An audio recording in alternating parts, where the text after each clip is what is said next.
His grandmother picked his bride. The Duke refused. Then he saw who she'd chosen. The autumn light filtered through tall windows with a quality peculiar to October afternoons, gilding everything it touched with a warmth that belied the chill creeping through Thornbury Manor's ancient stone walls. Arabella Thornton sat in her customary chair, the small one near the fire but not too near, positioned to be useful without being obtrusive, and read aloud from a novel she privately considered dreadful. The prose was overwrought, the heroine impossibly virtuous, and the villain so thoroughly villainous that he might as well have worn a placard announcing his intentions. But the Dowager Duchess of Thornbury enjoyed such novels, and so Arabella read them with all the expression and feeling she could muster. "Do pause, child. My ears require rest from such passionate declarations." The Dowager's voice cut through the narrative like a blade through butter, precise and utterly commanding despite her 73 years. She sat in the wing-back chair that had been her throne for 4 decades, a slight figure wrapped in black silk and violet shawls, her white hair arranged in a style that had been fashionable during the Regency and would never be surrendered to the whims of modern taste. Arabella closed the book with more relief than she would ever admit. "Shall I ring for tea, Your Grace?" "In a moment. First, tell me, have you noticed anything different about the house today?" This was one of the Dowager's tests. She administered them constantly, small examinations of observation and wit that Arabella had learned to navigate over 3 years of service. She considered the morning's activities, the extra polish on the silver, the fresh flowers in the entrance hall despite the expense of hothouse blooms in October, the particular nervousness of the housekeeper at breakfast. "The household is preparing for an arrival," Arabella said. "Someone important. The green guest chamber has been opened. I saw Mary carrying linens in that direction. And cook has been consulting the account books for a menu that requires French sauces." The Dowager's thin lips curved in what, for her, constituted a smile. "Very good. My grandson arrives this evening." Arabella's heart performed an uncomfortable maneuver in her chest, something between a leap and a plummet. She kept her expression serene through years of practice. "His Grace is coming to Thornbury. He was not expected until Christmas." "He was not. I summoned him." The Dowager's dark eyes, still sharp as a hawk's despite her age, fixed on Arabella with uncomfortable intensity. "I have written to inform him that I have selected his bride and will tolerate no further delays in the matter of the succession. He is 31 years old. It is quite enough." Arabella absorbed this information with the calm demeanour expected of a companion, though her mind raced. She had been present for the parade of young ladies the Dowager had interviewed over the past month, each more accomplished and beautiful than the last. Lady Georgiana Blackmore had been particularly impressive, a diamond of the first water with connections to 3 dukes and a smile that made men walk into doorframes. Surely she was the chosen bride. "That is welcome news, Your Grace," Arabella said, because something was clearly expected. "Is it? You do not look particularly pleased." "I am pleased for whatever brings Your Grace satisfaction." The words were automatic, the sort of empty courtesy that protected her from revealing anything true. The Dowager made a sound that might have been a snort in a less aristocratic woman. "You are the most accomplished liar I have ever employed, child. It is one of your finer qualities." She waved a hand that was mostly bone and sapphire rings. "You may ring for tea now. And Arabella, do wear the blue dress at dinner. The grey makes you look consumptive." Arabella rose to pull the bell cord, grateful for the excuse to turn away. The blue dress was her best indeed, her only truly good garment, a gift from the Dowager last Christmas. She had been saving it for special occasions, of which there were precious few in the life of a companion. Wearing it to witness Sebastian Ashworth, Duke of Thornbury, learn the identity of his future bride seemed a particular form of cruelty, though she could not have explained why. She knew why. She simply refused to examine the knowledge too closely. The afternoon passed in its usual rhythms.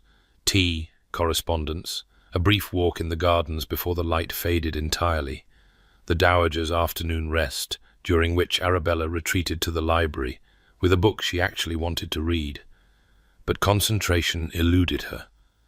She found herself reading the same paragraph 4 times without absorbing a word, her mind persistently circling back to the evening ahead. She had first seen Sebastian Ashworth 3 years ago, on the day she arrived at Thornbury with everything she owned in a single trunk and her pride in tatters. He had been leaving as she entered, a tall figure in a dark coat, striding past her as though she were invisible. She had caught a glimpse of sharp grey eyes, a jaw set in harsh lines, and then he was gone, leaving only the scent of sandalwood and winter air in his wake. In the 3 years since, she had learned to be invisible in earnest. It was safer that way. The Duke visited Thornbury perhaps 4 times a year, staying a week or 2 before returning to his London life, about which Arabella knew nothing and desired to know less. During those visits, she perfected the art of being present without being seen, useful without being noticed, necessary without being acknowledged. And if she sometimes watched him when she thought no one was looking, if she had memorized the way his brow furrowed when he read, the rare sound of his laugh when his grandmother said something particularly outrageous, the surprising gentleness with which he helped the old woman navigate stairs she was too proud to admit had become difficult. Well, that was her secret shame. She was invisible, and invisible women were permitted their private foolishness. Miss Thornton? Arabella startled so violently that her book tumbled to the floor. She pressed a hand to her racing heart and looked up to find Sarah, the upstairs maid, regarding her with poorly concealed curiosity. "His Grace's carriage has been spotted on the road. Mrs. Pemberton says we're to gather in the hall." "Yes, of course. Thank you, Sarah." Arabella retrieved her book with hands that trembled slightly and set it aside. She checked her reflection in the darkened window. The grey dress, her second best, would have to serve for now. There was no time to change. And besides, the greeting of the Duke was a formal affair, requiring the entire senior staff. Her role was to stand with the housekeeper and butler, a step behind the dowager, and look appropriately respectful. The entrance hall of Thornbury Manor had been designed to intimidate, and it succeeded admirably. Soaring ceilings arched overhead, supported by columns of grey marble that matched the enormous fireplace dominating the north wall. Portraits of Ashworth ancestors gazed down with expressions suggesting they found the present generation wanting. Even after 3 years, Arabella felt small in this space, acutely aware of her lack of consequence. Mrs. Pemberton, the housekeeper, gave Arabella a quick nod as she took her position. The woman had been kind to Arabella from the beginning, treating her with a respect that fell somewhere between servant and family, which was, Arabella supposed, precisely what a companion was. Mr. Davies, the ancient butler, stood ramrod straight despite his 70 years, ready to receive the master of the house with all appropriate ceremony. The dowager descended the stairs with the assistance of her cane and her lady's maid, dressed in her finest black silk, with the Ashworth diamonds at her throat. She looked, Arabella thought, like a general preparing for battle. "He will be difficult," the dowager said to no one in particular. "He always is. But he is my grandson, and I have never lost an argument to him yet." The great doors swung open, admitting a blast of cold October air and the man who had haunted Arabella's thoughts for 3 years. Sebastian Ashworth entered his ancestral home like a storm front crossing the moors, dark, forbidding, crackling with barely suppressed energy. He was taller than Arabella remembered, or perhaps she had simply been trying to forget. His dark hair was windswept from the journey, longer than fashion dictated, curling slightly at his collar in a way that suggested indifference to society's opinions. His face was all sharp angles and hard planes, handsome in a severe way that made one think of cliffs and winter seas. And his eyes, those grey eyes, she had tried so hard not to catalogue, swept the hall with an expression that promised the coming conversation would be unpleasant for everyone involved. "Grandmother." He bent to kiss the dowager's cheek with the mechanical precision of long habit. "You summoned. I have come. I trust this will be brief. You will find, Sebastian, that matters of succession are rarely brief." The dowager's tone could have frozen the Thames. "But we shall discuss that after you have rested and taken dinner. Mrs. Pemberton has prepared your usual rooms." "I require neither rest nor dinner. I require an explanation for why you have dragged me away from pressing business in London to announce that you have chosen my bride, as though I were a child who cannot select his own wife. If you could select your own wife, I would not need to choose for you. You have had 9 years since reaching your majority, and have produced neither wife nor heir. My patience, such as it is, has ended." Arabella watched this exchange with the fascination of a rabbit watching wolves. The tension between grandmother and grandson was palpable, a living thing that seemed to suck the air from the room. The servants stood frozen in their positions, barely breathing. "I have met every woman of suitable rank in London," Sebastian said, his voice dropping to a dangerous calm. "I have danced at Almack's, attended every tedious ball, endured the machinations of every marriage-minded mamma in England. I have done my duty in every respect save this one, and I will not be commanded in the matter of my own marriage. And yet here you are, answering my command." The silence that followed was so profound that Arabella could hear the fire crackling in the distant drawing-room. Sebastian's jaw tightened, a muscle ticking beneath the skin. For a moment, she thought he might turn and walk back out the door he had entered. "I came," he said finally, each word precise as a blade, "because you are my grandmother, and I owe you respect, despite your determination to make that respect impossible. But I will not marry whatever insipid creature you have selected for me. I will not pretend otherwise. You will meet her. You will spend 1 week in her company, 1 week of honest effort, Sebastian, not this wall of ice you present to everyone. And if, at the end of that week, you still refuse, I will cease my matchmaking forever. You have my word." Arabella saw the flicker of surprise in Sebastian's expression, quickly masked. The dowager's word was iron. Everyone knew it. If she promised to cease, she would cease. 1 week. Sebastian said slowly, "and you will accept my decision at its end, whatever that decision may be." "I will, though I think you will find your decision is not what you expect." "Unlikely. I have never met a woman who could hold my interest for a week." His gaze swept the hall again, dismissing everyone present without actually seeing them. His eyes passed over Arabella as though she were a particularly unremarkable piece of furniture. "Have your bride presented?" "At dinner. The sooner this farce begins, the sooner it will end." He strode toward the stairs without waiting for response, taking them 2 at a time with the restless energy of a caged animal. The household exhaled collectively as his footsteps faded down the upper corridor. "Well," the dowager said into the ringing silence, "that went rather as expected. Mrs. Pemberton, dinner at 8. Arabella, attend me in my sitting-room in 1 hour. We have much to discuss." The next hour was the longest of Arabella's life. She changed into the blue dress, as instructed, her fingers clumsy on the buttons, her mind racing through possibilities. The dowager wished to discuss the week ahead, certainly. Perhaps she wanted Arabella to serve as a sort of chaperone for the Duke and his intended. Perhaps she needed help planning entertainments to showcase Lady Georgiana's accomplishments. Perhaps. But Arabella's imagination failed her. She could not guess what the dowager truly intended. At the appointed time, she made her way to the sitting room, where she had read dreadful novels only hours before.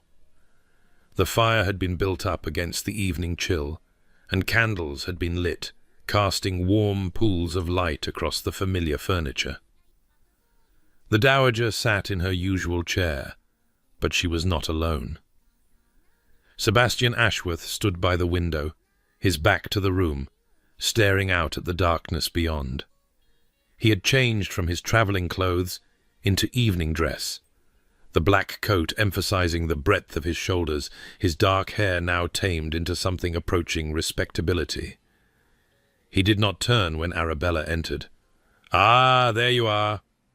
The dowager gestured to the chair across from her, not Arabella's usual seat, but the one reserved for guests of importance.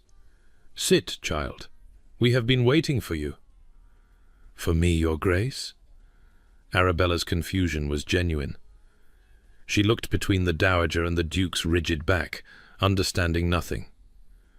"Sebastian, do turn around. Glowering at the window helps no one." The duke turned. His grey eyes found Arabella, and for the first time in 3 years, he actually saw her. She watched comprehension dawn in his expression, followed rapidly by disbelief, then something that looked very much like fury. "No," he said flatly. "Absolutely not. You have not heard what I have to say. I do not need to hear it. This is your choice. This." His gesture encompassed Arabella, the room, the entire situation. "Her!"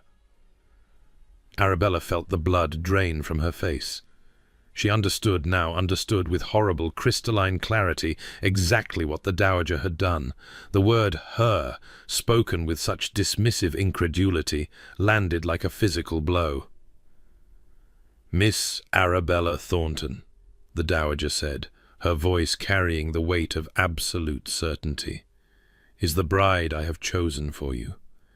She is intelligent, capable, kind, and of gentle birth. Her father was Viscount Thornton, however poorly he ended.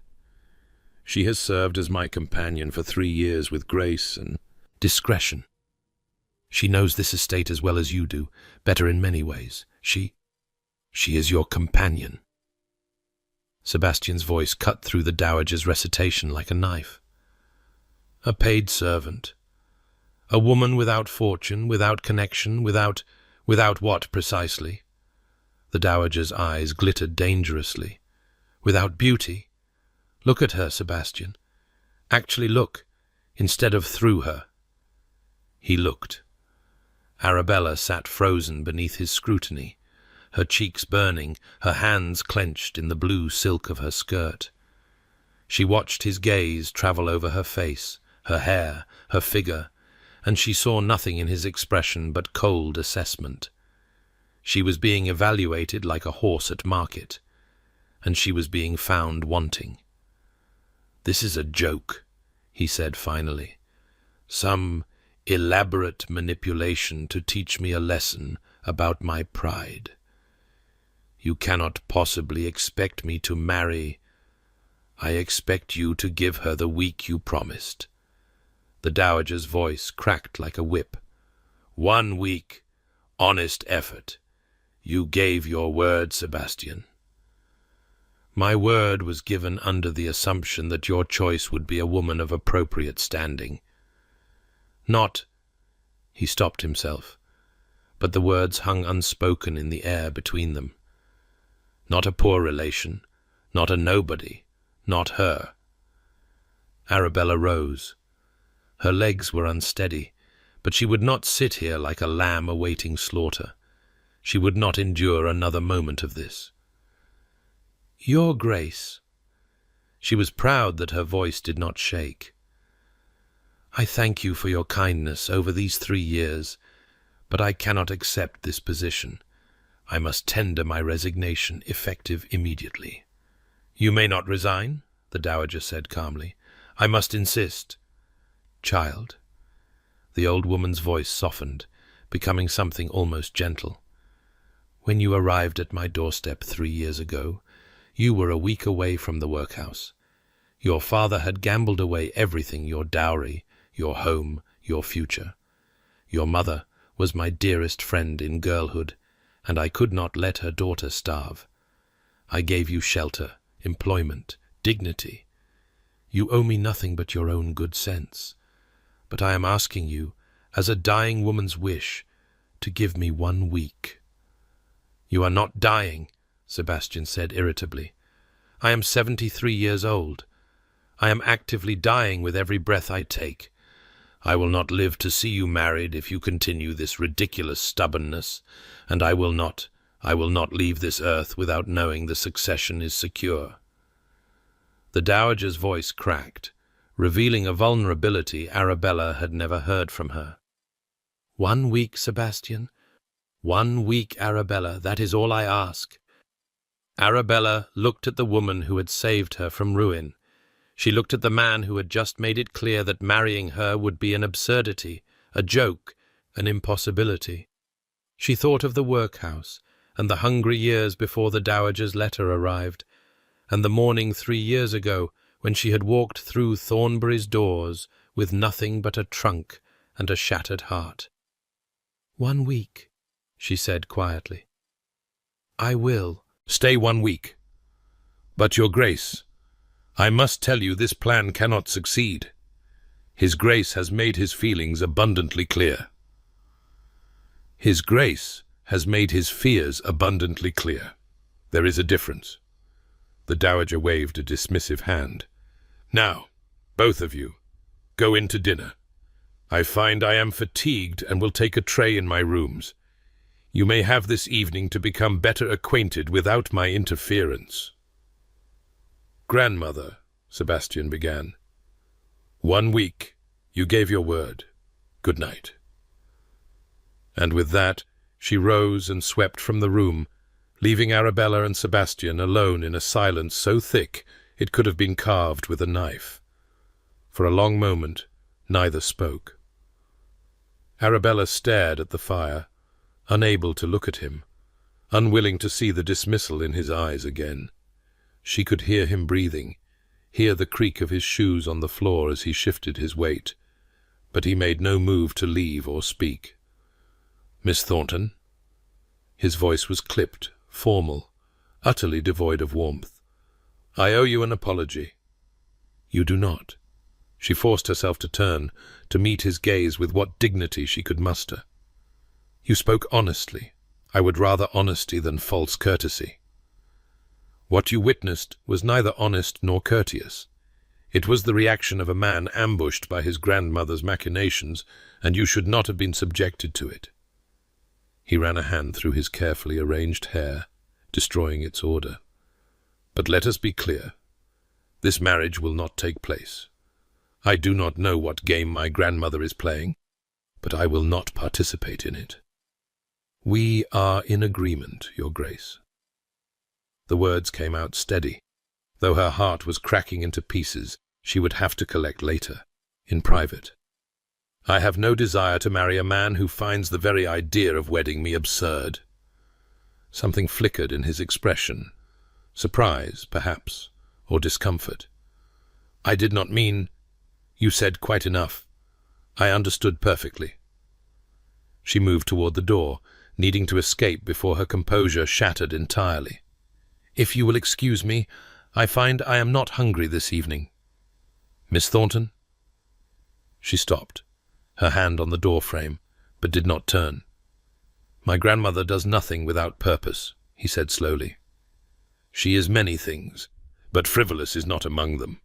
I must ask, has she spoken to you about this before? Have you been part of this plan?"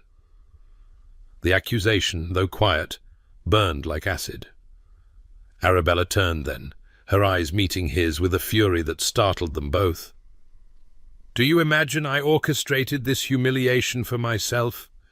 That I spent 3 years making myself invisible in your presence precisely so that I might one day be paraded before you like a prize pig at market and found wanting?" Her voice rose despite her efforts to control it. I had no knowledge of your grandmother's intentions until I walked into this room. I wish to God I had remained in ignorance." She was crying. She could feel the hot tears sliding down her cheeks, and she hated herself for the weakness, hated him For witnessing it, hated the dowager for putting her in this impossible position. "Miss Thornton." He stepped toward her, his expression shifting into something she could not read. "Good night, Your Grace." She fled before he could speak again, her blue dress rustling as she hurried down the corridor toward the servants' stair, toward the small room under the eaves that was hers alone, toward the only privacy left to her in this house that had never truly been her home. She did not hear him follow. She did not expect him to. In her room, barely more than a closet, really, with a narrow bed and a washstand and a window that looked out on the kitchen garden, Arabella finally allowed herself to weep properly. She pressed her face into her pillow and sobbed until her throat ached, until she had no tears left, until the candle she had lit guttered and went out, leaving her in darkness. It was not the humiliation that hurt most, though that was bitter enough. It was not even Sebastian's dismissal, though his words had cut deeper than she wanted to admit. It was the hope. For 3 years she had told herself she felt nothing for the Duke beyond the ordinary admiration any woman might feel for a handsome man. She had perfected her invisibility precisely because visibility would mean acknowledging the impossible yearning that rose in her chest whenever he walked into a room. She had convinced herself that her feelings were a schoolgirl's fancy, easily overcome, hardly worth examining. The dowager's announcement had stripped away that comfortable fiction. In the moment when the old woman had named her as Sebastian's intended bride, Arabella had felt something surge in her heart, something wild and foolish and desperately, devastatingly hopeful. For one bright instant, she had imagined what it might be like to be seen by him, wanted by him, loved by him. And then he had spoken, and the hope had died, and now she understood what she should have known all along, that wanting the impossible only made the impossible more painful. She rolled onto her back and stared at the ceiling, invisible in the darkness. Tomorrow she would rise and dress and go about her duties, and begin the long week of pretending that none of this had happened. She would be as invisible as she had ever been, more so, because now invisibility was a mercy rather than a survival strategy. 1 week. She could endure anything for 1 week. Sebastian stood alone in his grandfather's study, his study now, though it never felt that way, and poured himself a generous measure of whiskey. The fire had been laid but not lit, and he made no move to remedy that. The cold suited his mood. He had handled that badly. He knew it even as the words left his mouth, knew that his reaction was disproportionate, knew that he was punishing an innocent woman for his grandmother's sins.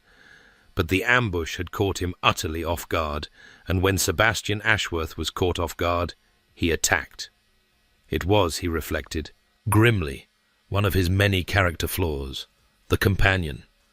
His grandmother had chosen her companion, not Lady Georgiana with her diamonds and her pedigree, not any of the well-bred young women who had paraded through London's ballrooms in pursuit of his title.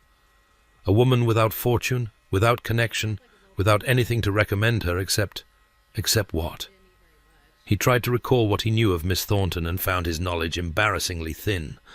She had been at Thornbury for 3 years, a quiet presence at his grandmother's elbow, and he had barely registered her existence.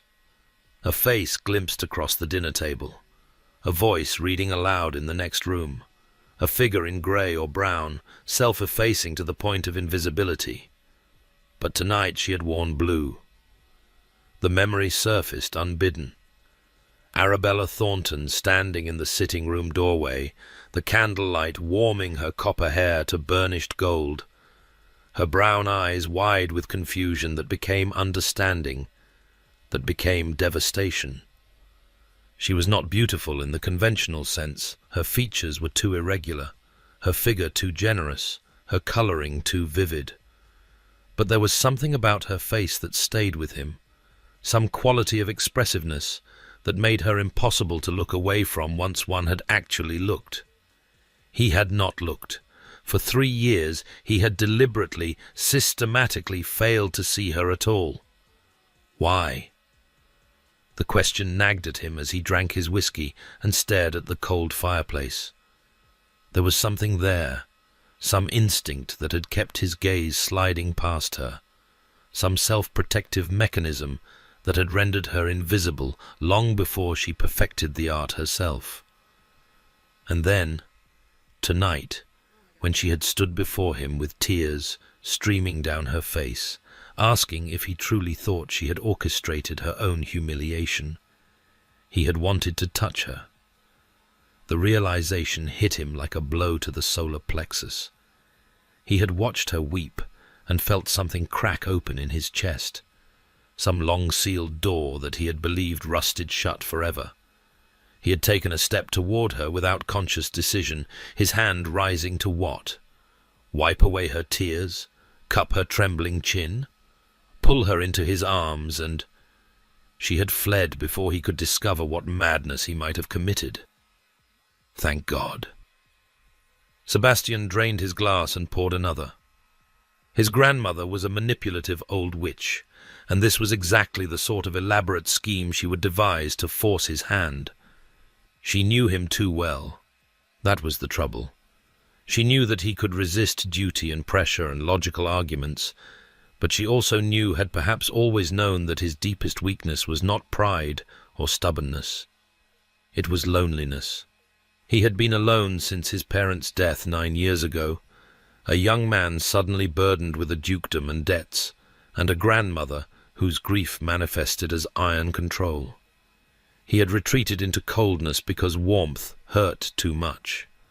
He had rejected connection because connection led to vulnerability, and vulnerability led to the kind of devastation he had experienced once and sworn never to experience again. Eliza Montfort. Even now the name sent a spike of bitter memory through him.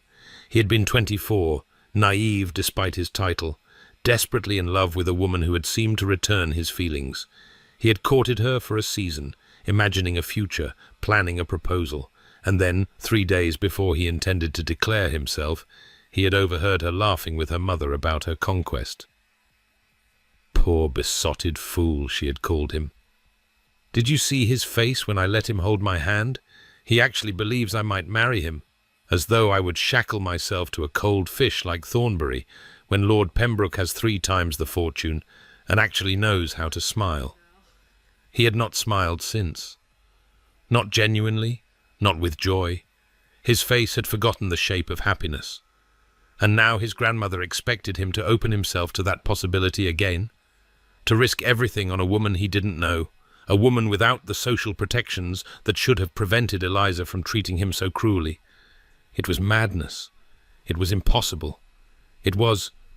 His mind returned traitorously to Arabella Thornton's tear-streaked face, to the fierce dignity with which she had defended herself against his accusations, to the crack in her voice when she said, "I wish to God I had remained in ignorance." She had not known. He was certain of it now. His grandmother had ambushed her as thoroughly as she had ambushed him, and Arabella had been just as horrified, just as wounded, just as what? Sebastian stared into his empty glass and tried to read the answer there. But the crystal reflected only his own face, harsh with shadows, and offered no wisdom at all. 1 week. He had promised his grandmother 1 week of honest effort. He had imagined that promise would require him to endure some simpering debutante's company for a few days before sending her away with a polite rejection. He had not imagined the quiet woman in blue who had watched him with brown eyes, full of something that looked almost like loss. Sleep, when it finally came, was troubled by dreams he could not quite remember come morning. But he woke with the lingering impression of copper hair spread across a pillow, and a voice saying his name in a way no one had ever said it before. Morning light crept through the tall windows of the breakfast room with the tentative quality of autumn sunshine, pale gold filtering through clouds that promised rain before nightfall. Arabella had risen before dawn, her sleep fragmented by dreams she preferred not to examine, and had already completed her morning duties before most of the household stirred. She had helped the dowager dress, organized correspondence, and consulted with Mrs. Pemberton about the week's menus, all the ordinary tasks that had structured her days for 3 years. Ordinary tasks performed in extraordinary circumstances. Every footstep in the corridor made her heart stutter. Every distant voice sent her pulse racing with the fear that it might be his. She could not avoid him forever. She knew that. The house was large but not infinite, and her duties required her presence in the family's spaces. But she could delay the inevitable encounter, could arm herself with composure before facing him again. The dowager had other plans. "You will breakfast with Sebastian this morning," the old woman announced, as Arabella finished arranging her correspondence. "I shall take a tray in my rooms. My constitution requires rest." "Your Grace, I hardly think—" "That is the trouble, child. You think entirely too much." The dowager fixed her with those sharp, dark eyes that seemed to see everything. 1 week. You promised me 1 week. That promise requires more than hiding in the servants' quarters and hoping my grandson forgets you exist. I was not hiding. The lie sounded unconvincing even to her own ears. I was attending to my duties. Your duty this week is to be seen, to allow Sebastian to know you as I know you, to demonstrate that you are precisely the woman he needs, whether he has the wit to recognize it or not. The dowager's voice softened almost imperceptibly. I did not choose you to punish him, Arabella. I chose you because you are remarkable, and because I have watched him watch you when he thinks no one notices. Arabella's heart clenched. He does not watch me. He does not see me at all. He sees you. He simply does not know what he is seeing. The dowager waved a dismissive hand. Go. Breakfast. And for heaven's sake, wear something other than grey. You look like a governess in mourning. The breakfast room was empty when Arabella arrived, and she allowed herself a moment of cowardly relief. Perhaps Sebastian had already eaten. Perhaps he had returned to London in the night, his promise to his grandmother be damned. Perhaps the door opened behind her, and every fragile hope shattered. Miss Thornton. His voice was carefully neutral, stripped of the contempt that had coloured it the night before. I did not expect to find you here. She turned, her composure as fragile as spun glass.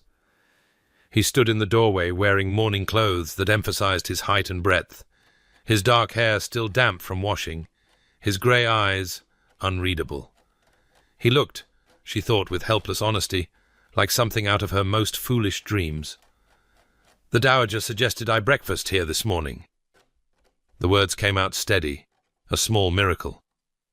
If you would prefer privacy, I can... Stay. He crossed to the sideboard, helping himself to eggs and toast with the efficient movements of a man who had learned to serve himself. My grandmother has made her wishes clear. We are to become better acquainted. I imagine hiding in separate rooms would defeat her purpose. Arabella remained standing, uncertain whether to sit, uncertain of everything. Your Grace, about last night, I behaved abominably. He turned to face her, his plate in hand, his expression tightening with something that might have been shame. I have already acknowledged that I owe you an apology. I should have controlled my reaction, regardless of my grandmother's provocation. You were ambushed. We both were. That is no excuse. He gestured to the table. Will you sit? I find it difficult to eat while you stand there looking at me as though I might bite. A startled laugh escaped her before she could prevent it. A small sound, quickly stifled, but it transformed his face in a way she had never witnessed. His eyes widened slightly, and something flickered in their grey depths that made her breath catch. "Forgive me." She moved to her chair, grateful for the excuse to look away from him. "That was inappropriate." "It was honest. I prefer honesty to the endless empty courtesies I encounter in London." He sat across from her, farther than strict etiquette required, as though maintaining distance for both their sakes. "My grandmother tells me you have been her companion for 3 years.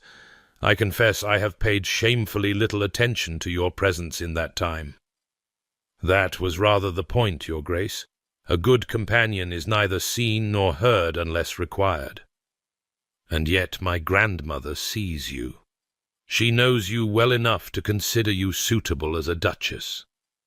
His tone held genuine curiosity now, the anger of the previous night apparently banked, if not extinguished. "What does she see that I have missed?" The question caught Arabella off guard. She had expected cold politeness, perhaps barely veiled hostility. She had not expected him to actually wonder about her. "I am certain I cannot say what the dowager sees." She focused on her tea, willing her hands not to tremble. "Her Grace has her own counsel, and rarely shares it." "That is not an answer." "It is the only answer I have." She met his gaze then, finding courage in honesty. "I do not know why she chose me. I cannot imagine what qualities she believes I possess that would suit your requirements. I know only that she has been kind to me, and that I owe her a debt I can never repay, and that I promised her 1 week." Sebastian studied her for a long moment, his breakfast forgotten. "You truly did not know, before last night?" "I truly did not know." She set down her teacup with careful precision. "If I had known, I would have fled this house before you arrived. I would have spared us both the humiliation of that scene." "The humiliation was mine, not yours. My grandmother presented you as a suitable bride, and I responded as though she had offered me an insult." He shook his head, a muscle tightening in his jaw. "Whatever my feelings about this situation, you deserve better than to be treated as though your very existence is offensive." "That is surprisingly gracious, Your Grace." "I am not entirely without manners, Miss Thornton, merely without patience for being manipulated." He picked up his fork, then set it down, again apparently unable to commit to eating. "Tell me about yourself. Not the facts my grandmother could recite: your father's title, your reduced circumstances, your years of service. Tell me something true." The request felt like a trap, but his grey eyes held only genuine interest. Arabella considered her words carefully. "I love to read," she said finally. "Not the novels your grandmother prefers. I find them rather overwrought, but histories, and natural philosophy and poetry when I can acquire it. I have memorized most of Shakespeare's sonnets because the library here has a beautiful edition, and I was not certain I would always have access to such things." "You expected to leave?" "I expect nothing, Your Grace. I have learned that expectations lead to disappointment." She took a breath, oddly liberated by the honesty he had requested. "I love the gardens here, particularly in autumn when the leaves turn. I love the sound of rain on the windows when I am warm inside with a book. I love your grandmother's sharp tongue, though I know I should not admit it. She reminds me of my mother, who could devastate a pretentious fool with a single sentence." Something shifted in Sebastian's expression, a softening she had never seen from him before. "Your mother passed away?" 6 years ago, before my father's worst excesses became public. She was spared the scandal, at least." Arabella's voice remained steady through long practice. "I like to believe she would have approved of the path I chose. Service is not shameful, whatever society suggests." "No," he said slowly, "it is not." They ate in silence after that. But it was a different silence than before, contemplative rather than hostile, almost companionable. Arabella found herself stealing glances at him, noting the way he frowned at his eggs as though they had personally offended him, the way his long fingers wrapped around his teacup, the way early light caught the silver threads just beginning to appear at his temples. He was beautiful, she thought, with the private honesty she allowed herself in unguarded moments, beautiful and wounded and completely beyond her reach, no matter what the dowager intended. "Miss Thornton." He set down his cup and fixed her with an unreadable look. "I should tell you something." Her heart stuttered. "Yes, Your Grace?" "I made a promise to my grandmother that I intended to break. I agreed to 1 week of honest effort, but my plan was to spend that week demonstrating that her choice was impossible, to prove her wrong through the very act of appearing to try." "I see." Arabella kept her voice neutral, though the admission stung more than it should have. Of course he had not intended to give her a genuine chance. Why would he? "I am telling you this because I no longer intend to pursue that course." He met her eyes, and something in his gaze made her breath catch. "You are not what I expected. You are honest and intelligent, and apparently unafraid to speak the truth to a man who has given you every reason to fear his temper. I do not know if my grandmother is right about us, but I know that I owe you more than a performance designed to make you fail. What are you proposing, Your Grace?" "Nothing so formal as a proposal." A ghost of a smile crossed his face, there and gone so quickly she might have imagined it. "I am proposing that we spend this week as my grandmother intended honestly, that we come to know each other without pretense or agenda, that we see what exists between us, if anything, without the burden of predetermined conclusions." Arabella stared at him, unable to credit what she was hearing. "You are willing to genuinely consider me as a potential wife?" "I am willing to know you. The rest will follow or it will not." He rose from the table, and she saw tension in the set of his shoulders despite his measured words. "I cannot promise more than that. I have reasons to be wary of such entanglements, but I can promise to try, and I have not made such a promise to any woman in many years." He left before she could formulate a response, his footsteps echoing down the corridor and fading into silence. Arabella sat alone in the breakfast room for a long time afterward, her tea growing cold, her mind struggling to process what had just occurred. Hope stirred in her chest again, fragile, foolish, impossible to suppress. She tried to crush it as she had crushed it the night before, but this time it refused to die. This time it grew. The storm arrived 3 days later. The intervening time had passed in a strange suspension, each hour weighted with significance that ordinary hours did not possess. True to his word, Sebastian had made genuine efforts to know Arabella, walking with her in the gardens, joining her and the dowager for meals, appearing in the library during her afternoon reading hours with questions about the books she chose. They talked of philosophy and politics, of estate management and tenant welfare, of poetry and history, and the small observations that made up a life. Arabella discovered that Sebastian's cold demeanour concealed a keen intelligence and an unexpectedly dry wit. He discovered that her quiet reserve masked passionate opinions on nearly every subject, opinions she had learned to suppress, but which emerged when she felt safe enough to voice them.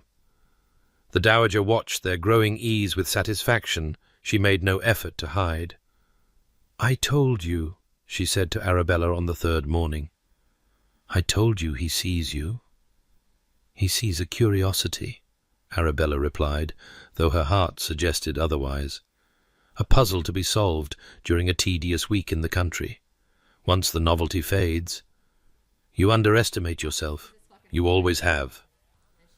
The dowager's voice carried an edge of frustration. Your father's cruelty left its mark, I know, but his judgment of your worth was meaningless, Arabella. He was a weak man who resented anyone stronger than himself. You were stronger, and he could not bear it. So he convinced you that you were nothing. The words struck too close to truth. Arabella turned away, blinking back unexpected tears. My grandson has his own wounds, the dowager continued more gently. His own reasons for believing himself unworthy of love.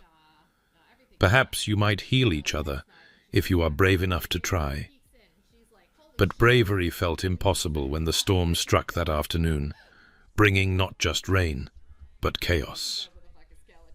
The messenger arrived soaked to the bone, his horse lathered and trembling, with news that the river had overflowed its banks and flooded several tenant cottages downstream. Families were trapped, belongings destroyed, livestock scattered. The estate steward had broken his leg the previous week, leaving no one to coordinate the response. Sebastian was in the stables before the messenger finished speaking, calling for horses and men, his aristocratic reserve vanishing beneath a commander's decisive authority. Arabella watched him issue orders, organize rescue parties, and prepare to ride out into the teeth of the storm, and made her decision. I am coming with you. He turned, rain already plastering his hair to his forehead, and stared at her as though she had spoken in tongues. Absolutely not. I know these people. I have visited every tenant cottage on this estate, heard their concerns, learned their names. I know which families have elderly members who will need extra care, which have young children who will be terrified, which have skills that might prove useful in a crisis. She stood her ground as the wind howled around them. You need me. I need you safe and dry in the house. Then you will manage without information that might save lives. She met his eyes, refusing to flinch. I am not fragile, Your Grace. I am not some ornamental flower to be protected from unpleasant realities. If you truly wish to know me, know this. I will not stand idle while people I care about suffer. Something shifted in his expression, surprise perhaps, or the beginning of respect. You will stay by my side. You will follow my instructions without argument. And if I tell you to take shelter, you will do so immediately. Agreed. They rode out together into the storm. The hours that followed dissolved into fragments of desperate effort and small triumphs. Arabella directed rescuers to the Miller family's cottage, where old Mrs. Miller had refused to leave without her cats, and then to the Wright homestead, where 3 small children huddled in the loft while water rose around them. She organized temporary shelter in the village church, delegated tasks with quiet efficiency, and somehow found time to comfort a sobbing widow who had lost her entire store of winter provisions to the flood. Sebastian watched her work, and what he saw transformed something fundamental in his understanding. This was no society miss playing at charity. This was a woman who knew how to labor, how to lead, how to put others' needs before her own comfort, without a hint of martyrdom or self-congratulation.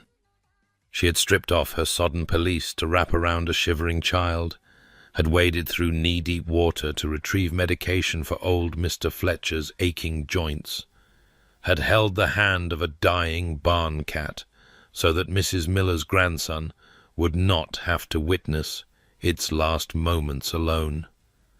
She was extraordinary, and he had nearly missed her entirely. By nightfall, the immediate crisis had passed. 23 families had been evacuated to the church, the village hall, and the manor's own servants' quarters. No lives had been lost, though several cottages would require extensive repairs. Sebastian stood in the groundskeeper's cottage, the only structure on the north edge of the estate, still untouched by flooding, and watched rain stream down the windows, while Arabella tended the fire she had insisted on building. "We cannot return to the main house tonight," he said, voicing what they both already knew. "The bridge is washed out, and the back road has become impassable. We will have to shelter here until morning." "I assumed as much." She did not look up from her task, but he caught the faint tension in her shoulders. "The cottage is well provisioned. Mr. Hartley keeps emergency supplies here for just such occasions." "You knew that?" "I know a great many things about this estate, Your Grace. As I mentioned before." He found himself smiling, despite everything a genuine smile, not the social grimace he deployed in London drawing rooms. "You saved lives today. You realize that?" "We saved lives. I merely provided information." "You provided far more than information." He moved to stand beside her at the fire, close enough to feel the warmth radiating from the flames, close enough to catch the scent of rain and exertion, and something floral that was simply her. "I watched you, Arabella. I watched you take charge of situations that would have sent most gently bred women into hysterics. I watched you wade through floodwater in your second-best dress to rescue a child's terrified puppy, because you knew that child had lost her father last spring and could not bear another loss." She was still then, her hands frozen above the flames. "You noticed that?" "I noticed everything." His voice had dropped to something barely above a whisper. "I have been noticing everything about you for 3 days, and I find that I cannot stop." "Your Grace." "Sebastian." The name emerged without conscious decision. "After today, I think we have moved past formalities." She rose and turned to face him, and the firelight transformed her rain-dampened features into something luminous. Her copper hair had come loose from its pins, tumbling around her shoulders in damp waves. Her brown eyes held depths he was only beginning to fathom. She looked like a goddess of autumn storms, fierce and beautiful and utterly beyond the pale society misses he had spent years rejecting. "Sebastian." She tested the name as though learning a new language. "I should tell you something." "Yes?" "I have been in love with you for 3 years." The words fell into the silence like stones into still water, their ripples spreading outward in ways neither could predict. Sebastian stared at her, his carefully maintained composure cracking at last. "You what?" "I watched you." She did not look away, though her cheeks flushed crimson. From the shadows, from the corners of rooms, from the invisible places companions are expected to occupy. I watched you argue with your grandmother and yield to her when you thought no one was looking. I watched you slip coins to the footman at Christmas when you believed yourself unobserved. I watched you sit with old Mr. Davies when he was ill, reading to him for hours, though you had affairs in London that could not wait. I watched you, and I fell in love with a man I was certain would never see me. Sebastian's chest ached with an emotion he could not name. Arabella, you asked for honesty. This is honesty. She took a breath that seemed to cost her everything. I know that I am not what you would have chosen. I know that your grandmother forced this situation upon us both, and that whatever kindness you have shown me this week may be nothing more than duty. But I cannot spend another moment pretending that my heart is not engaged, that I view this week as an intellectual exercise in compatibility. I love you. I have loved you since you carried Mrs. Pemberton's packages up 3 flights of stairs because her knee was troubling her and you thought no one noticed. I will love you when this week ends and you send me away, as we both know you must. Must I? His voice emerged rough, unfamiliar even to his own ears. You seem very certain of my intentions. I know what is possible and what is not. A duke does not marry a penniless companion. A man like you does not choose a woman like me. A man like me. He stepped closer, closing the distance between them until barely a hand's breadth separated their bodies. "Tell me, Arabella, what do you imagine I am like?" "Cold." The word trembled on her lips. "Proud, bound by duty and propriety, too wounded to risk—" "Wounded." He raised his hand, and his fingers brushed her cheek with the delicacy of moth wings. "Yes, that at least is true." She shivered at the contact, but did not pull away. "Sebastian? I loved someone once." The confession emerged from a place he had kept locked for 7 years, a place he had sworn never to open again. Her name was Eliza Montfort. She was beautiful, accomplished, everything a duke is supposed to want. I courted her for a season, planning a future, dreaming of a life together. And then I overheard her laughing with her mother about what a besotted fool I was, how she had never intended to accept me, how she found me cold and dull and impossible to truly want. Arabella's eyes widened with understanding. "Oh, Sebastian." I swore I would never be vulnerable again, never allow another woman close enough to wound me.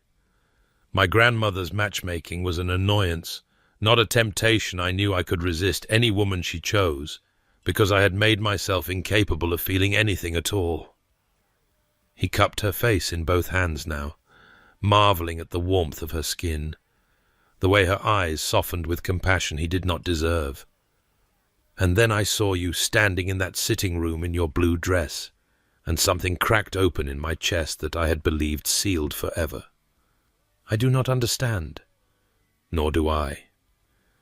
His thumb traced the curve of her cheekbone, wiping away a tear he had not realized she was shedding. "I only know that I have spent 3 days watching you, learning you, falling into something I swore I would never feel again. I know that when I saw you wade into that floodwater today, my heart stopped in my chest. I know that standing here with you now, I want things I had convinced myself I was incapable of wanting." "What things?" "You." The word was a surrender. "I want you, Arabella. Not because my grandmother chose you, not because duty demands an heir, not because you are convenient or suitable or appropriate.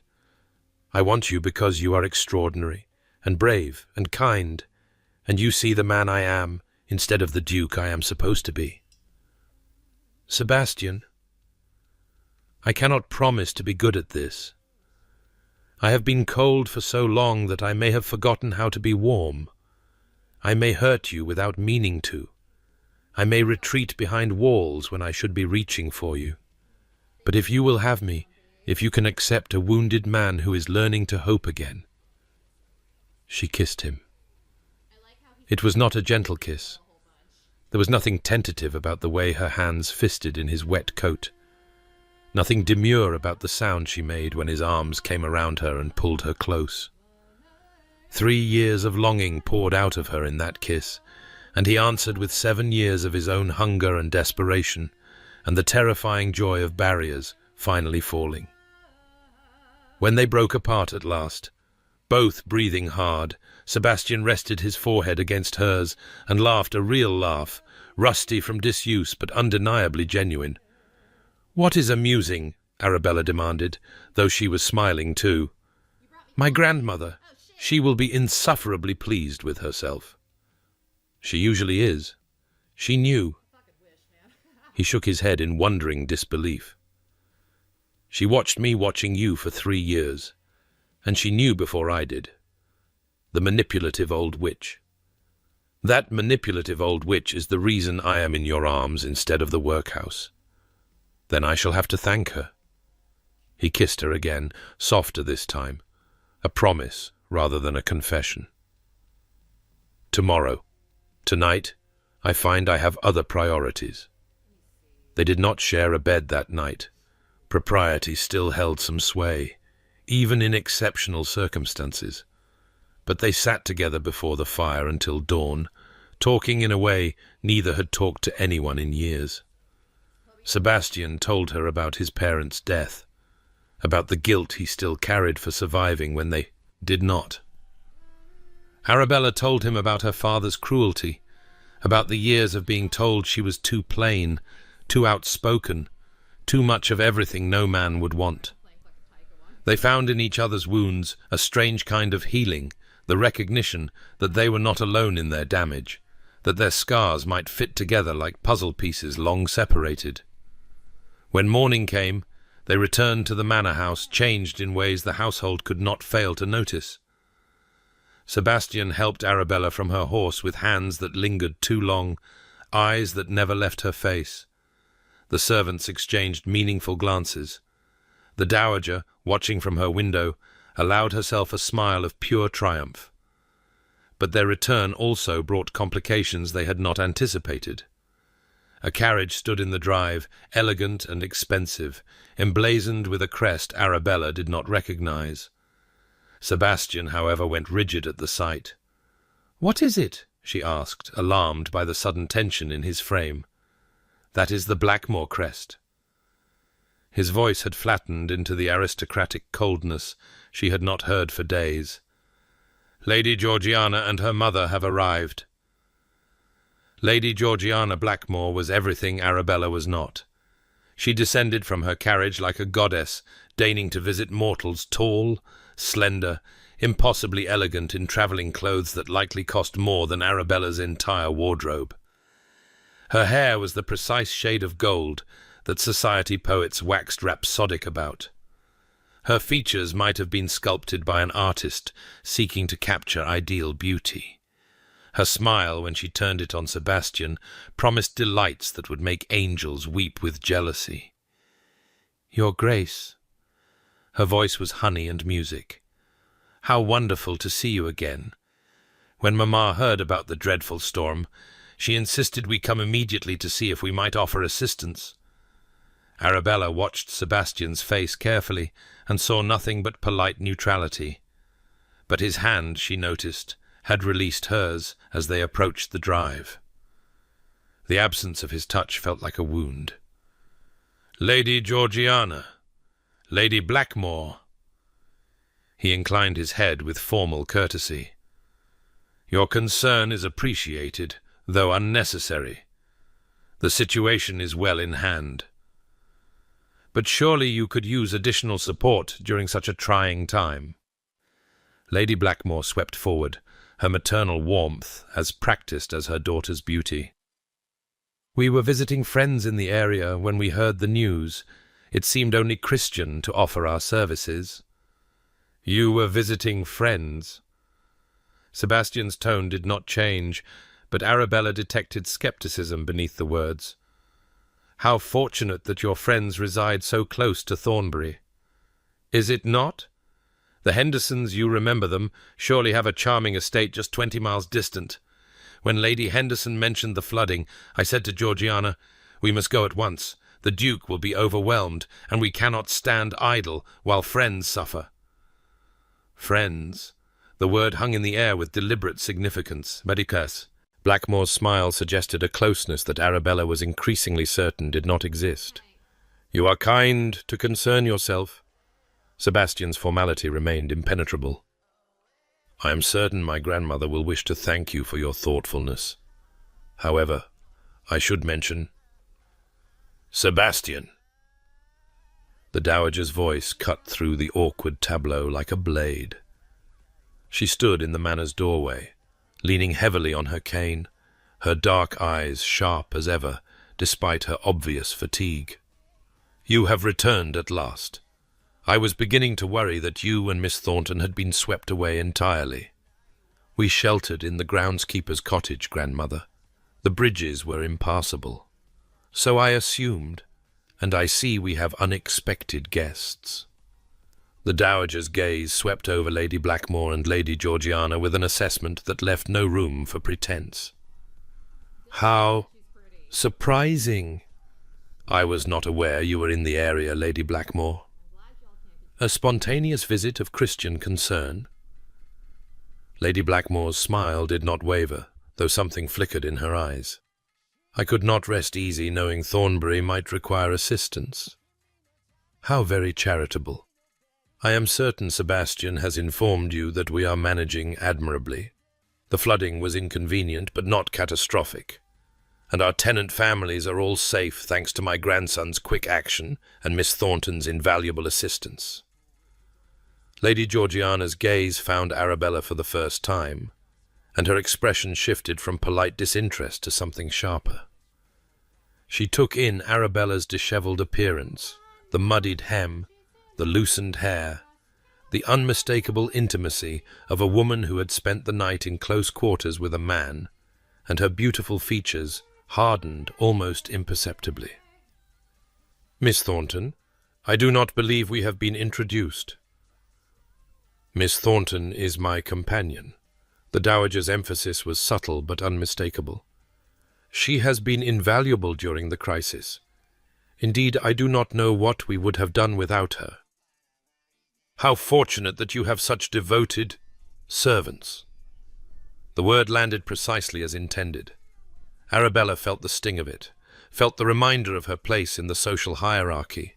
She was a companion, a paid employee, regardless of whatever had passed between her and Sebastian in the fire-lit cottage. In Lady Georgiana's world, she was nothing. But Sebastian moved then, a subtle shift of position that placed him closer to Arabella than to the newcomers. "Miss Thornton is rather more than a servant, Lady Georgiana, but I am certain you will come to understand that during your visit." He turned to his grandmother. "I assume our guests will be staying? It would be churlish to send them away after they have travelled so far out of Christian concern." The dowager's irony was palpable. "Lady Blackmore, Lady Georgiana, Mrs. Pemberton will show you to the guest chambers. I hope you will excuse our household's disarray. We have been rather occupied with saving lives." The next hours were torture of the most exquisite variety. Lady Blackmore and Lady Georgiana installed themselves in Thornbury's finest guest chambers with the air of women preparing for a siege. Arabella, dismissed to her own small room to change out of her ruined dress, watched from her window as servants carried in trunk after trunk of luggage, far more than any spontaneous visit of Christian concern would require. They had come prepared to stay. They had come with a purpose. That purpose became abundantly clear at dinner that evening. Arabella had debated whether to appear at all.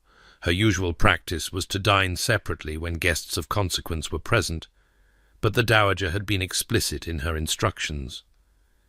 "You will dress in your best, and join us for every meal.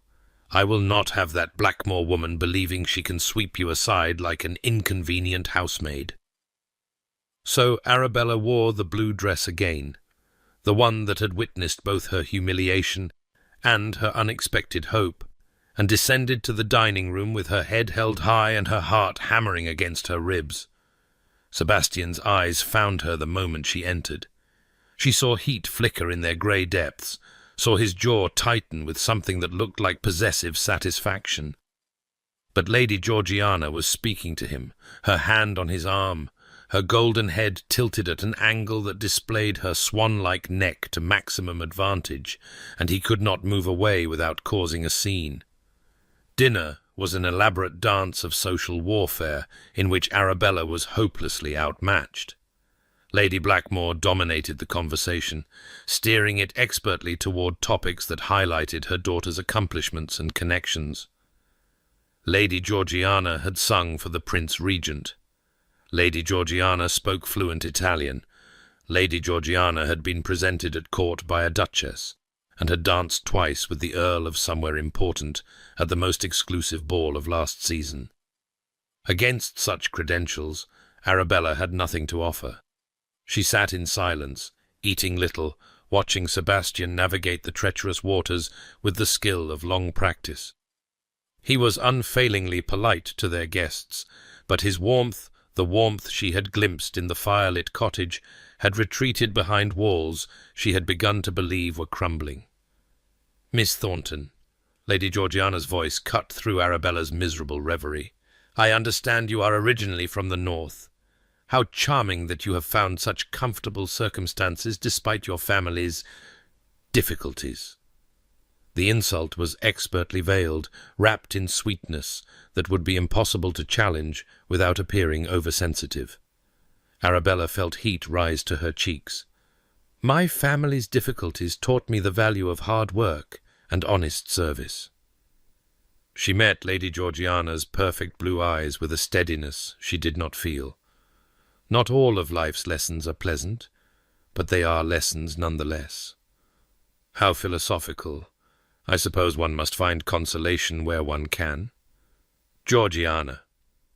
Sebastian's voice held a warning that made Lady Blackmore's smile falter. Miss Thornton requires no consolation. She has earned the respect of everyone in this household through her actions during the crisis, actions that demonstrated courage and competence that I would wager exceed any accomplishments displayed in London drawing-rooms. The silence that followed was deafening. Lady Georgiana's porcelain composure cracked for just an instant, revealing something ugly beneath the beauty. Lady Blackmore's eyes narrowed with calculation. The dowager raised her wine-glass.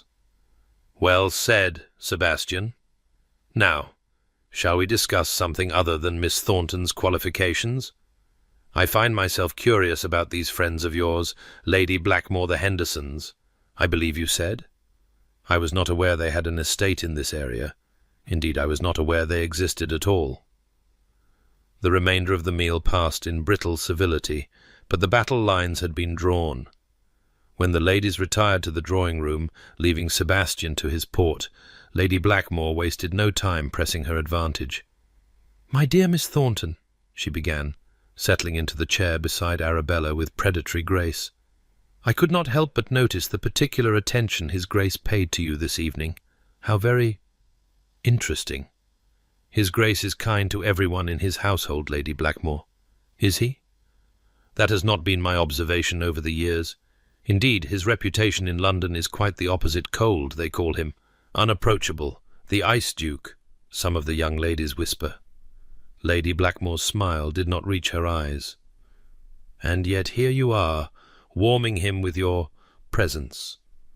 One wonders what techniques a humble companion might employ to capture a duke's attention." The implication was unmistakable. Arabella felt cold fury rise in her chest, replacing the embarrassment that had plagued her all evening. "I have employed no techniques, Lady Blackmore. I have simply been myself." How charming, and so effective, apparently. But I wonder, have you considered what will happen when the novelty fades? When His Grace returns to London and the society that is his natural milieu?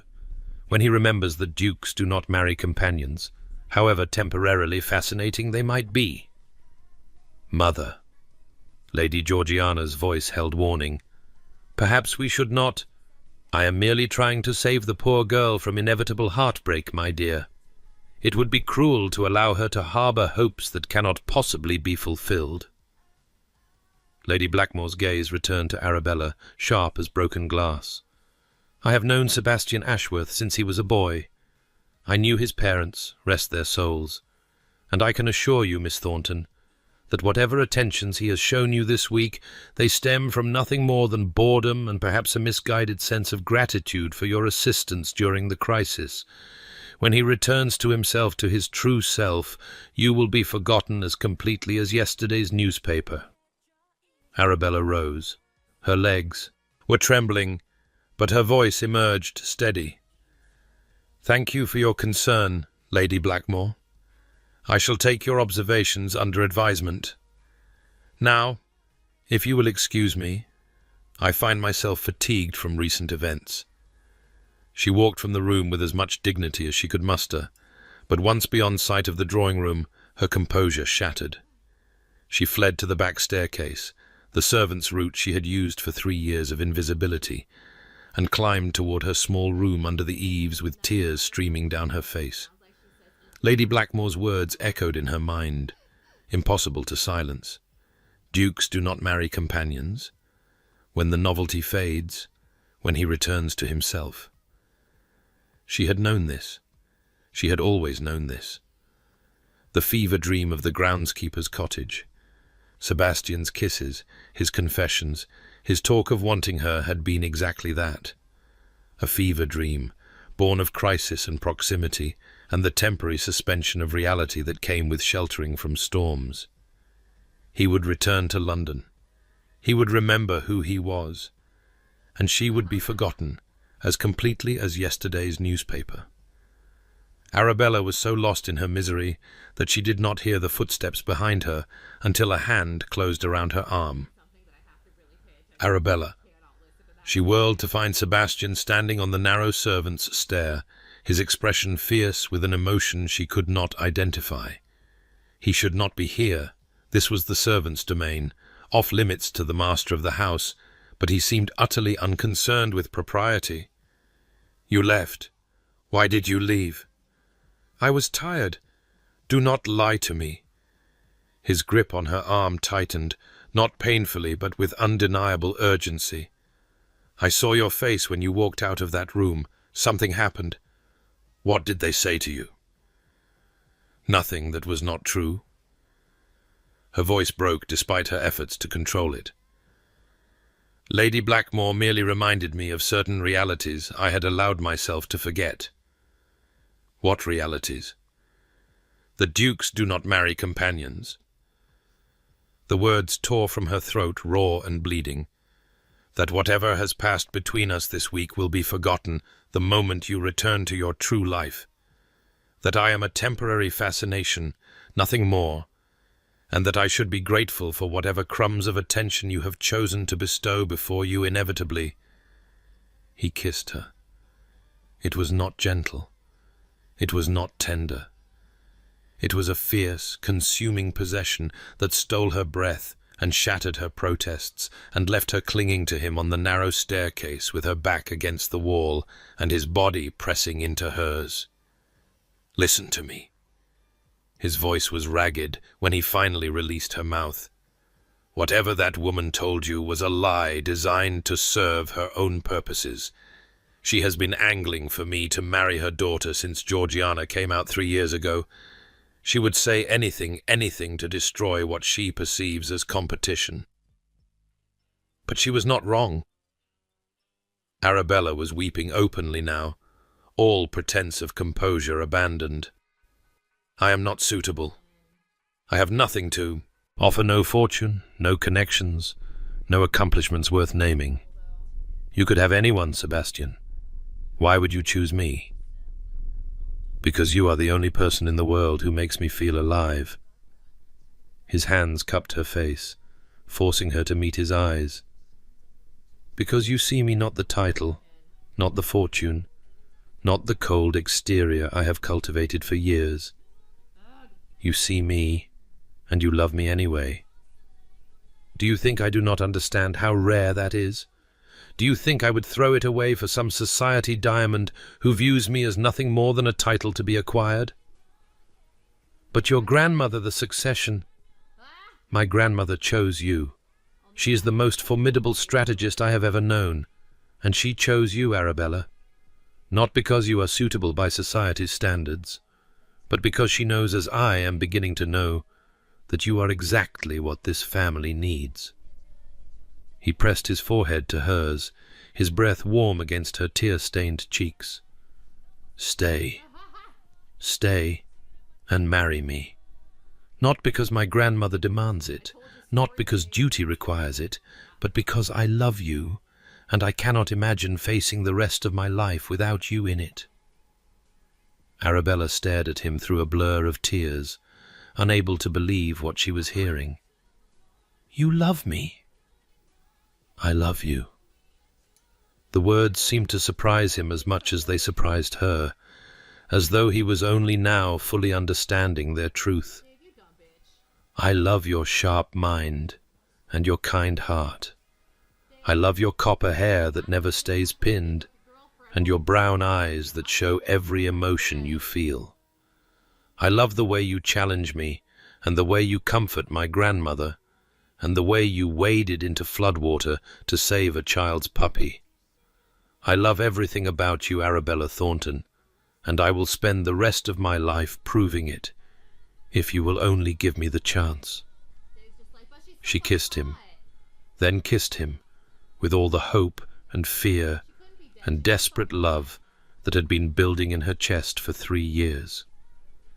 They stood tangled together on the servants' stair, the Duke of Thornbury, and the companion with nothing to recommend her, and the world outside ceased to matter. When they finally broke apart, both breathing hard, Sebastian laughed that rusty, beautiful sound she had begun to crave. I believe we are creating a scandal. Are we? 2 of the upstairs maids have walked past us in the last 5 minutes. By breakfast, the entire household will know that the Duke was discovered kissing the companion in the servants' stairwell. Should I be concerned? You should be prepared.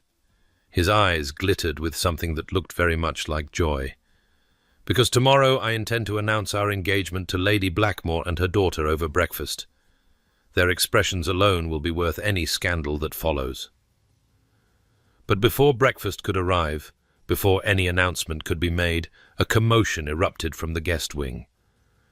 They heard Lady Blackmore's raised voice, first shrill with outrage in a way that abandoned all pretense of gentility.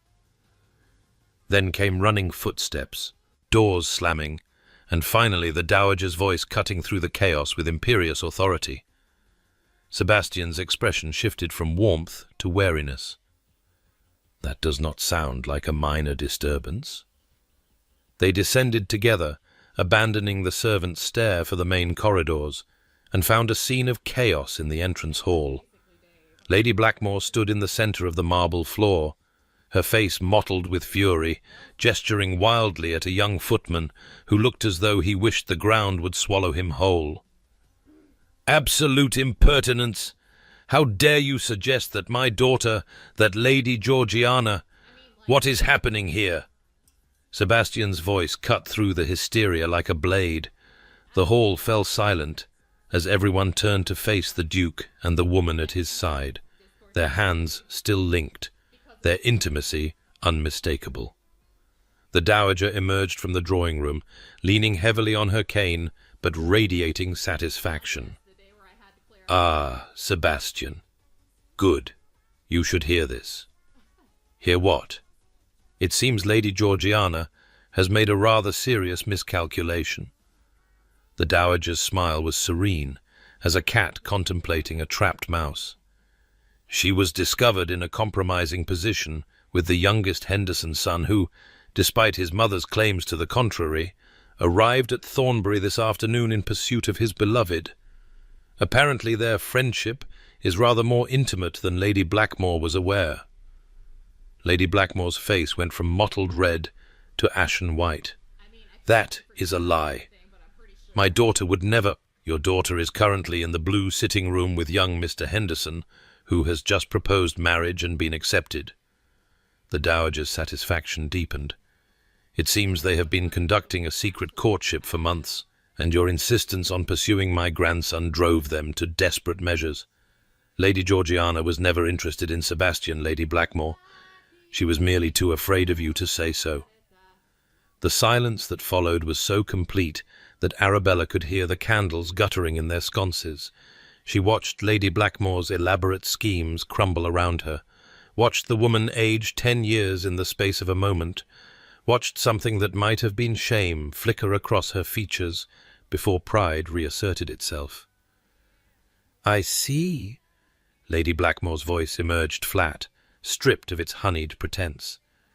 "Then we have overstayed our welcome. Come, Georgiana."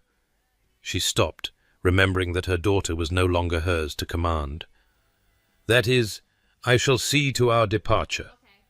"Lady Blackmore." Sebastian's voice stopped her mid-turn. "Before you go, you should know that I have asked Miss Thornton to be my wife, and she has accepted. If you encounter anyone in London who questions the suitability of my choice, you may inform them that the Duke of Thornbury knows his own mind and requires no counsel from social climbers with unmarriageable daughters." The blow landed with devastating precision. Lady Blackmore flinched as though struck, then drew herself up with the rigid dignity of a woman who has lost everything but refuses to acknowledge it. I wish you joy, your grace. Miss Thornton. She swept from the hall without another word, her footsteps echoing on the marble until the great doors closed behind her with a sound like finality. The dowager broke the silence with a dry laugh. Well, that was rather more dramatic than I anticipated. You knew. Sebastian's voice held equal parts accusation and admiration. You knew about Lady Georgiana and the Henderson boy. I suspected. Mrs. Henderson and I correspond regularly. We were at school together, you know. She mentioned certain concerns about her son's attachment to an unsuitable young woman. The dowager's eyes glittered with ancient mischief. I may have suggested that she send him here to resolve the situation one way or another. You manipulative, brilliant strategist? Why, yes, Sebastian, I am. The dowager turned her sharp gaze to Arabella, and her expression softened into something approaching tenderness. Did I hear correctly? He has proposed? Yes, your grace. Arabella's voice trembled, but with joy rather than fear. He has. And you have accepted?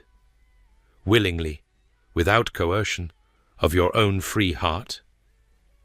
I have. Then my work here is done. The dowager moved forward, and for the first time in Arabella's memory, she embraced another person, a brief, fierce hug that conveyed decades of hope and planning and determination. Welcome to the family, child. You have always belonged here. Now the rest of the world will know it too. That night, Arabella sat in the library she had loved for 3 years, but everything had changed. She was no longer the invisible companion, the woman without consequence, the girl her father had convinced was unworthy of love. She was the future Duchess of Thornbury, chosen by the most formidable woman in England, and loved by a man who had sworn he would never love again. Sebastian found her there, curled in her usual chair with a book she was not reading, and he sank to his knees before her with a vulnerability that made her heart ache. I have not done this properly.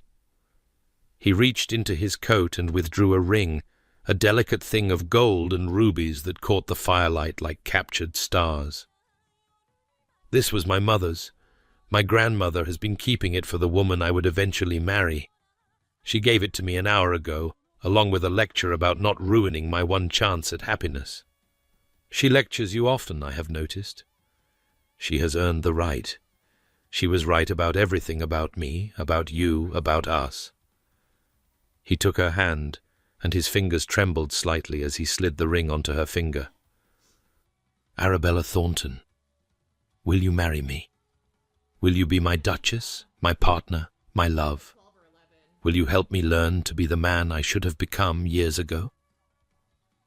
She looked at the ring on her hand, at the man kneeling before her, at the future spreading out like an undiscovered country waiting to be explored.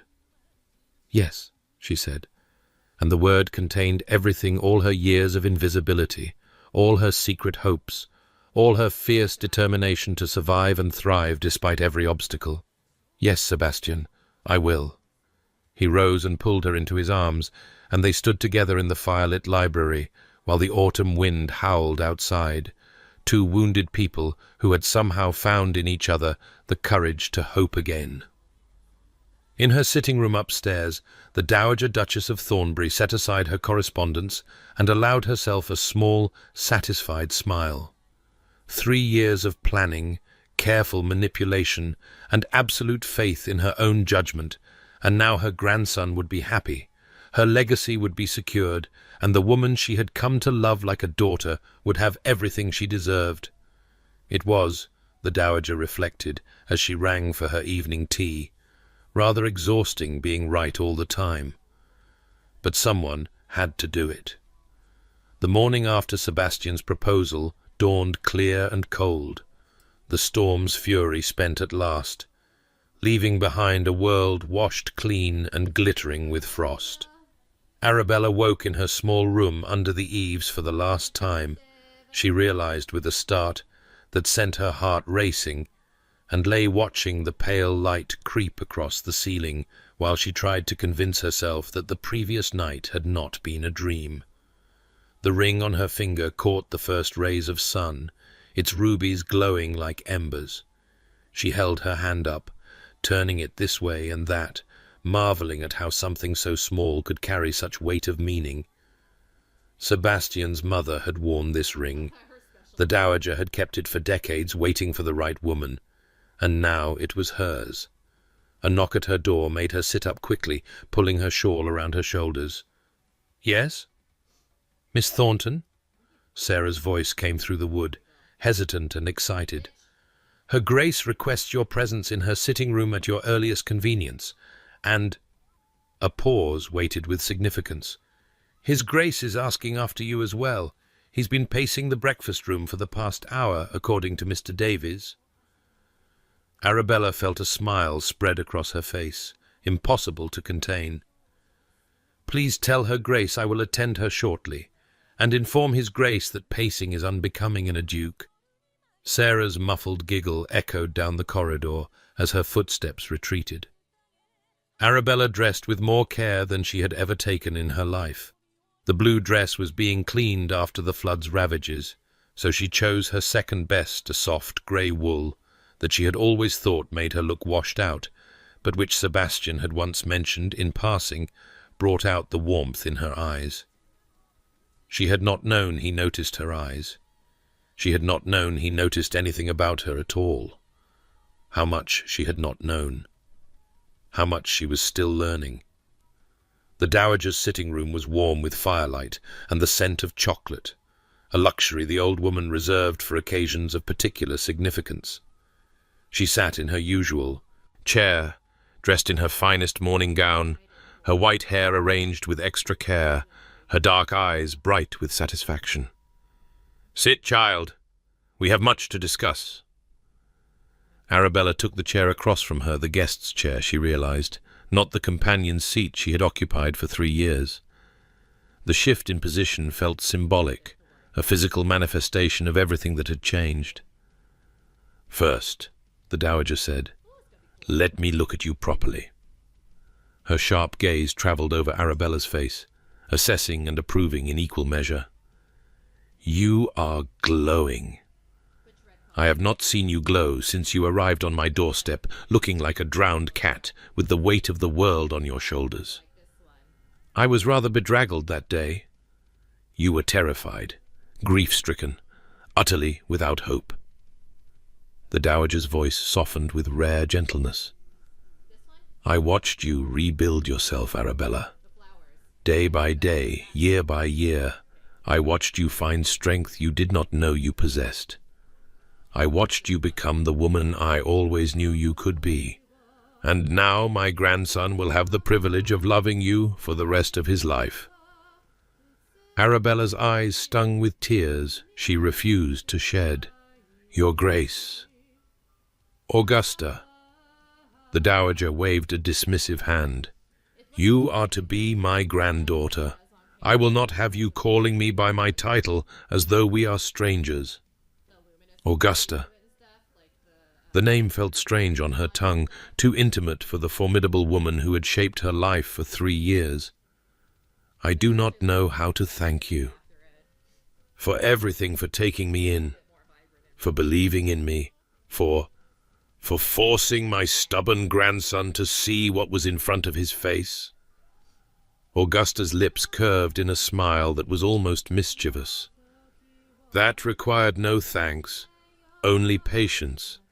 Sebastian is intelligent in all things except matters of the heart. He required considerable assistance in that department. You have been planning this for some time, I gather. Since approximately 2 weeks after your arrival, when I watched you handle Lady Pemberton's hysterics over the missing silver with grace, competence, and a sly wit that you immediately suppressed, because you did not yet realize it was safe to be yourself." Augusta leaned forward, her dark eyes intense. "I knew then that you were special. I knew that if Sebastian ever truly saw you, he would be lost. The only challenge was ensuring that he looked." "And the other young ladies?" Lady Georgiana and the others you interviewed? Distractions. Camouflage. I needed Sebastian to believe he was being presented with conventional choices, so that you would seem, by contrast, unconventional. Revolutionary, even. My grandson has always been drawn to revolution, though he pretends otherwise. He needed to feel that choosing you was an act of rebellion rather than submission to my wishes. Arabella stared at the woman who had orchestrated her happiness with the precision of a military campaign. You are terrifying. I am effective. There is a difference. Augusta's smile widened. Now, practical matters. You will need a new wardrobe, obviously. I have already sent word to London for the best modiste to attend us next week. You will need training in the management of multiple households, though I suspect you have already absorbed most of that knowledge during your years of quiet observation, and you will need to learn to carry yourself as a duchess, which may prove the most difficult transition of all. What do you mean? I mean that you have spent your life making yourself invisible, Arabella. First to survive your father's cruelty, then to navigate the awkwardness of your position here. But a duchess cannot be invisible. A duchess must command attention, must lead, must speak with authority on matters that affect hundreds of lives. Augusta's gaze sharpened. You have the capacity for this. I have watched you exercise it during the flood, when you directed rescue efforts with the competence of a general. But you have buried that capacity under layers of self-doubt and protective modesty. Those layers must be stripped away. I do not know if I can. You can. You will. And I will be here to guide you, for as long as God grants me breath. Augusta's voice carried a weight that made Arabella's heart clench. I am not immortal, child, much as I might wish otherwise. I may have a few years left, perhaps more, perhaps less. I intend to spend them ensuring that when I leave this world, I leave my family in capable hands. Augusta, do not weep. I have had a full life, longer than I deserved, and I have seen my grandson find happiness at last.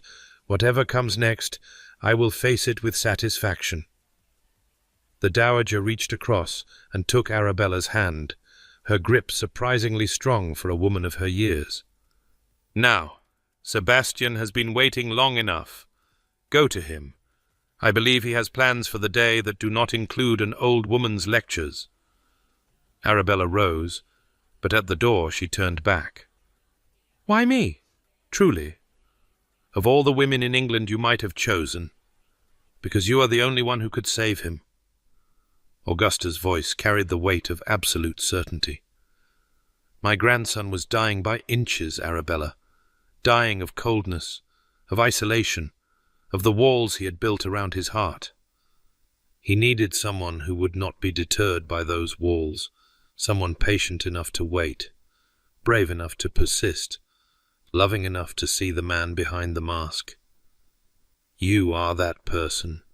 You have always been that person. I merely ensured that you were given the opportunity to prove it. Sebastian was indeed pacing when she found him, though he stopped the moment she appeared in the breakfast-room doorway. He looked as though he had slept little dark shadows beneath his grey eyes, his hair disordered, as though he had been running his hands through it, but his face transformed at the sight of her into something luminous with joy. There you are. He crossed the room in 3 strides and pulled her into his arms, heedless of the footman stationed by the sideboard. I was beginning to worry my grandmother had changed her mind and spirited you away to some hidden tower. She was lecturing me on the responsibilities of duchessdom. Arabella relaxed into his embrace, marvelling at how natural it felt to be held by him. Apparently, I am to be transformed into a commanding presence who strikes fear into the hearts of society matrons. You already strike fear into the hearts of society matrons. Lady Blackmore nearly fainted when she realized you had won. Sebastian's lips brushed her temple, her cheekbone, the corner of her mouth. I have plans for today. So your grandmother implied, should I be concerned? Deeply. His smile held a warmth that made her breath catch. I intend to show you Thornbury as you have never seen it, not as a companion, confined to the house and gardens, but as its future mistress. I want you to see what will be yours, what will be ours. He took her on horseback across the estate, through lands she had glimpsed from windows but never explored. They rode to the highest point of the moor, and looked out over miles of rolling countryside, purple with heather and gold with autumn bracken.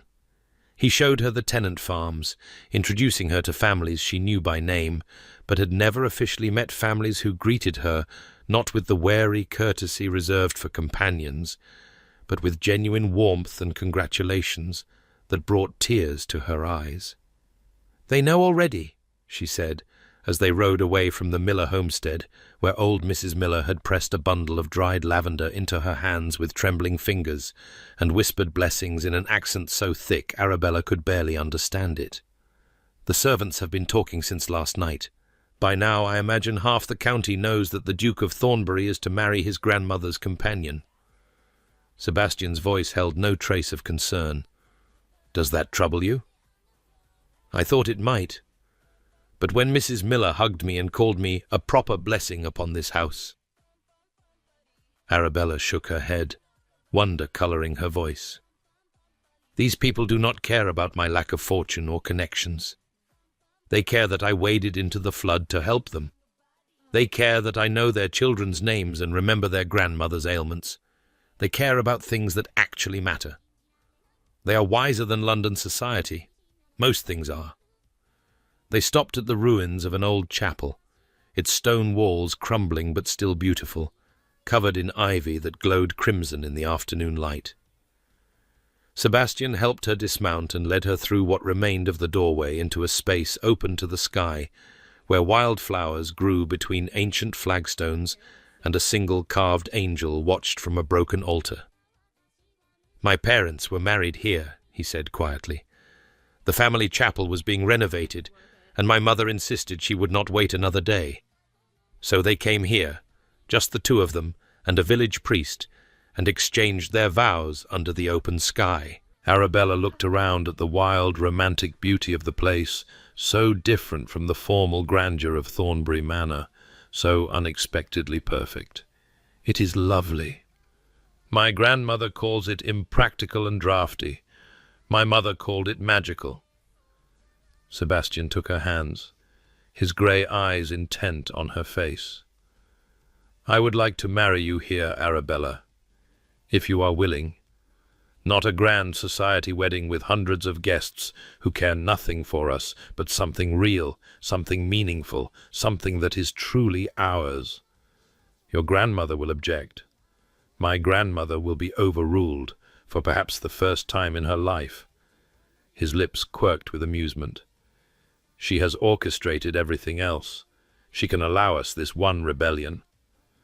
Arabella looked around the ruined chapel, at the angel watching with serene patience, at the autumn sky stretching blue and endless overhead, at the man who had somehow, impossibly, chosen her, and felt something settle in her heart.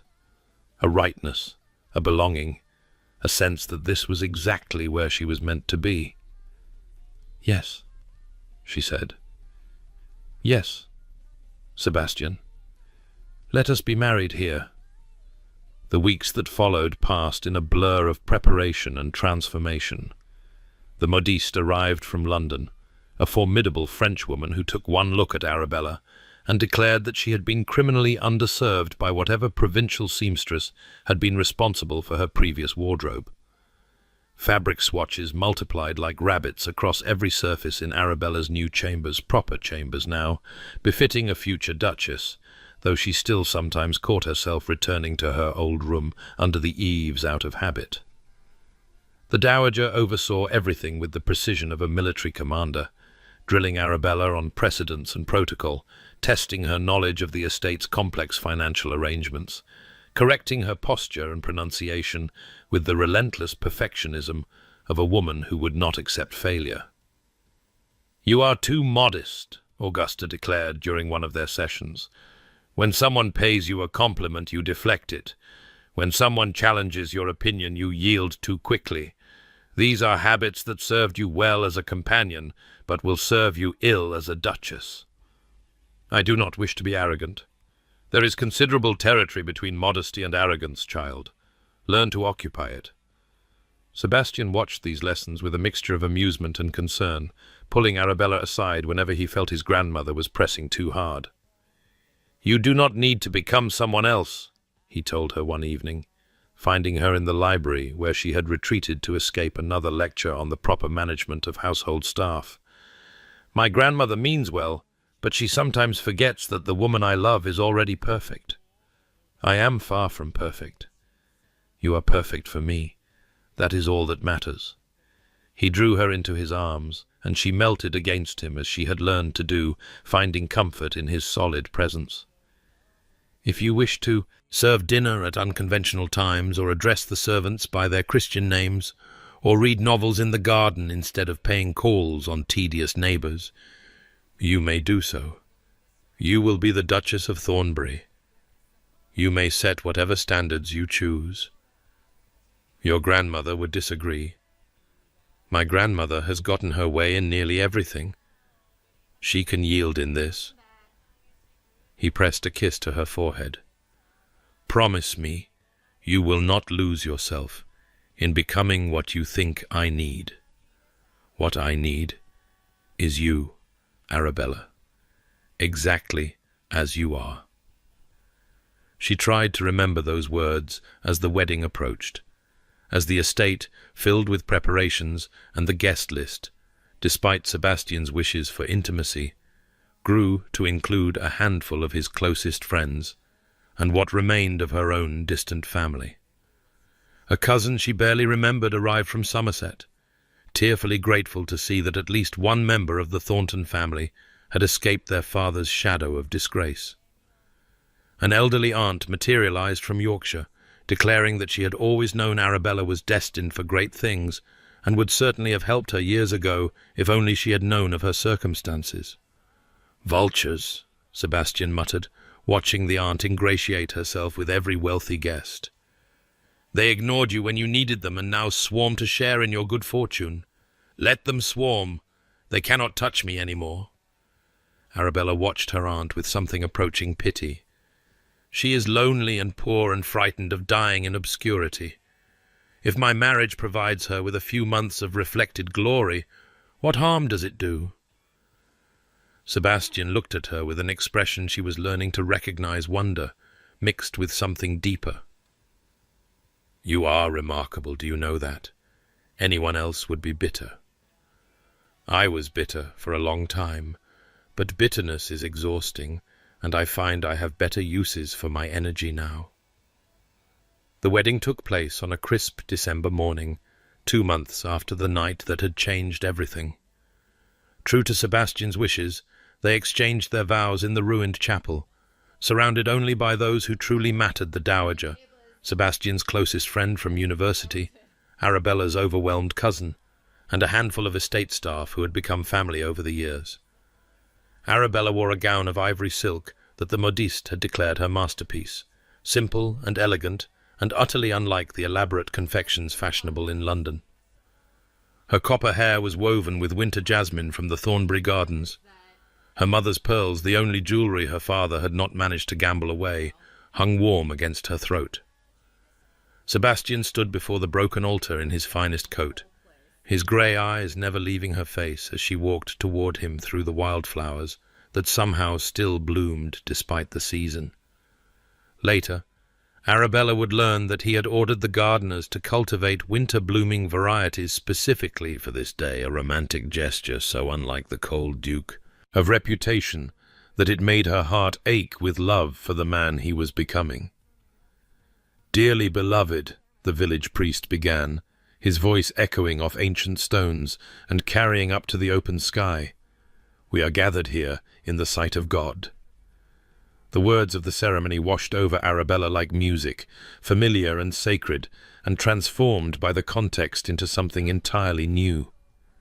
She had attended weddings before as a girl, before her father's disgrace, dressed in her finest and watching from the family pew. But she had never stood at the altar herself, never felt the weight of vows settling around her like a mantle. I, Sebastian Arthur James Ashworth, Duke of Thornbury, take thee, Arabella Grace Thornton. His voice was steady, but his hands trembled slightly as they held hers. This man, this cold, proud, wounded man, was giving himself to her with a vulnerability that took her breath away. The Ice Duke, society called him, but there was no ice in his eyes now. Only warmth and hope, and a love so fierce it seemed to burn. I, Arabella Grace Thornton, take thee, Sebastian Arthur James Ashworth. Her own voice did not waver. The years of making herself invisible, of suppressing her emotions, of presenting a calm facade to the world, those skills served her now, allowing her to speak the most important words of her life with the clarity they deserved. When the priest pronounced them man and wife, Sebastian kissed her with a tenderness that brought tears to the dowager's eyes, though she would later deny it vehemently. "I love you," he murmured against her lips, too soft for anyone else to hear. "I love you, Arabella Ashworth, Duchess of Thornbury. I love you, and I will spend every day of my life making certain you never doubt it." 7 years later, summer lay upon Thornbury like a blessing, the gardens blooming in riotous profusion, the lawns stretching green and velvet soft under the afternoon sun. From her seat on the terrace, Arabella watched 3 copper-haired children race across the grass in pursuit of a laughing spaniel, their shrieks of delight carrying on the warm breeze. "Edmund, do not pull your sister's hair. Charlotte, leave the dog's tail alone. And for heaven's sake, someone catch James before he falls into the fountain again." The children ignored her completely, as children were wont to do on perfect summer afternoons. Arabella shook her head with fond exasperation and returned her attention to the letter in her lap, a report from the London house regarding preparations for their arrival next month. The season awaited, with all its obligations and complications, but for now she was content to bask in the peace of Thornbury and let the city's demands remain distant concerns. "You are looking very Duchess-like this afternoon." Sebastian's voice came from behind her, warm with amusement. "Surveying your domain with an air of benevolent authority. My grandmother would be proud." "Your grandmother is the one who insisted I develop what she called the ducal glare. I have been practicing on the children." Arabella tilted her face up for his kiss, a casual intimacy that still sent sparks through her veins after 7 years of marriage. "Though I fear they are immune. They are terrors, every one of them. I cannot imagine where they get it from. Certainly not from their father, who has never terrorized anyone in his life. I terrorized Lady Blackmore rather effectively, as I recall." Sebastian settled into the chair beside her, stretching his long legs out with the ease of a man entirely at home in his world. "I saw her at Whitfield's ball last spring. She actually crossed the room to avoid speaking to me. Poor Lady Blackmore, though I understand Lady Georgiana is quite happy with her Mr. Henderson. Deliriously happy, according to rumour. 4 children and a modest estate in Hertfordshire, and not a single regret for the title that got away."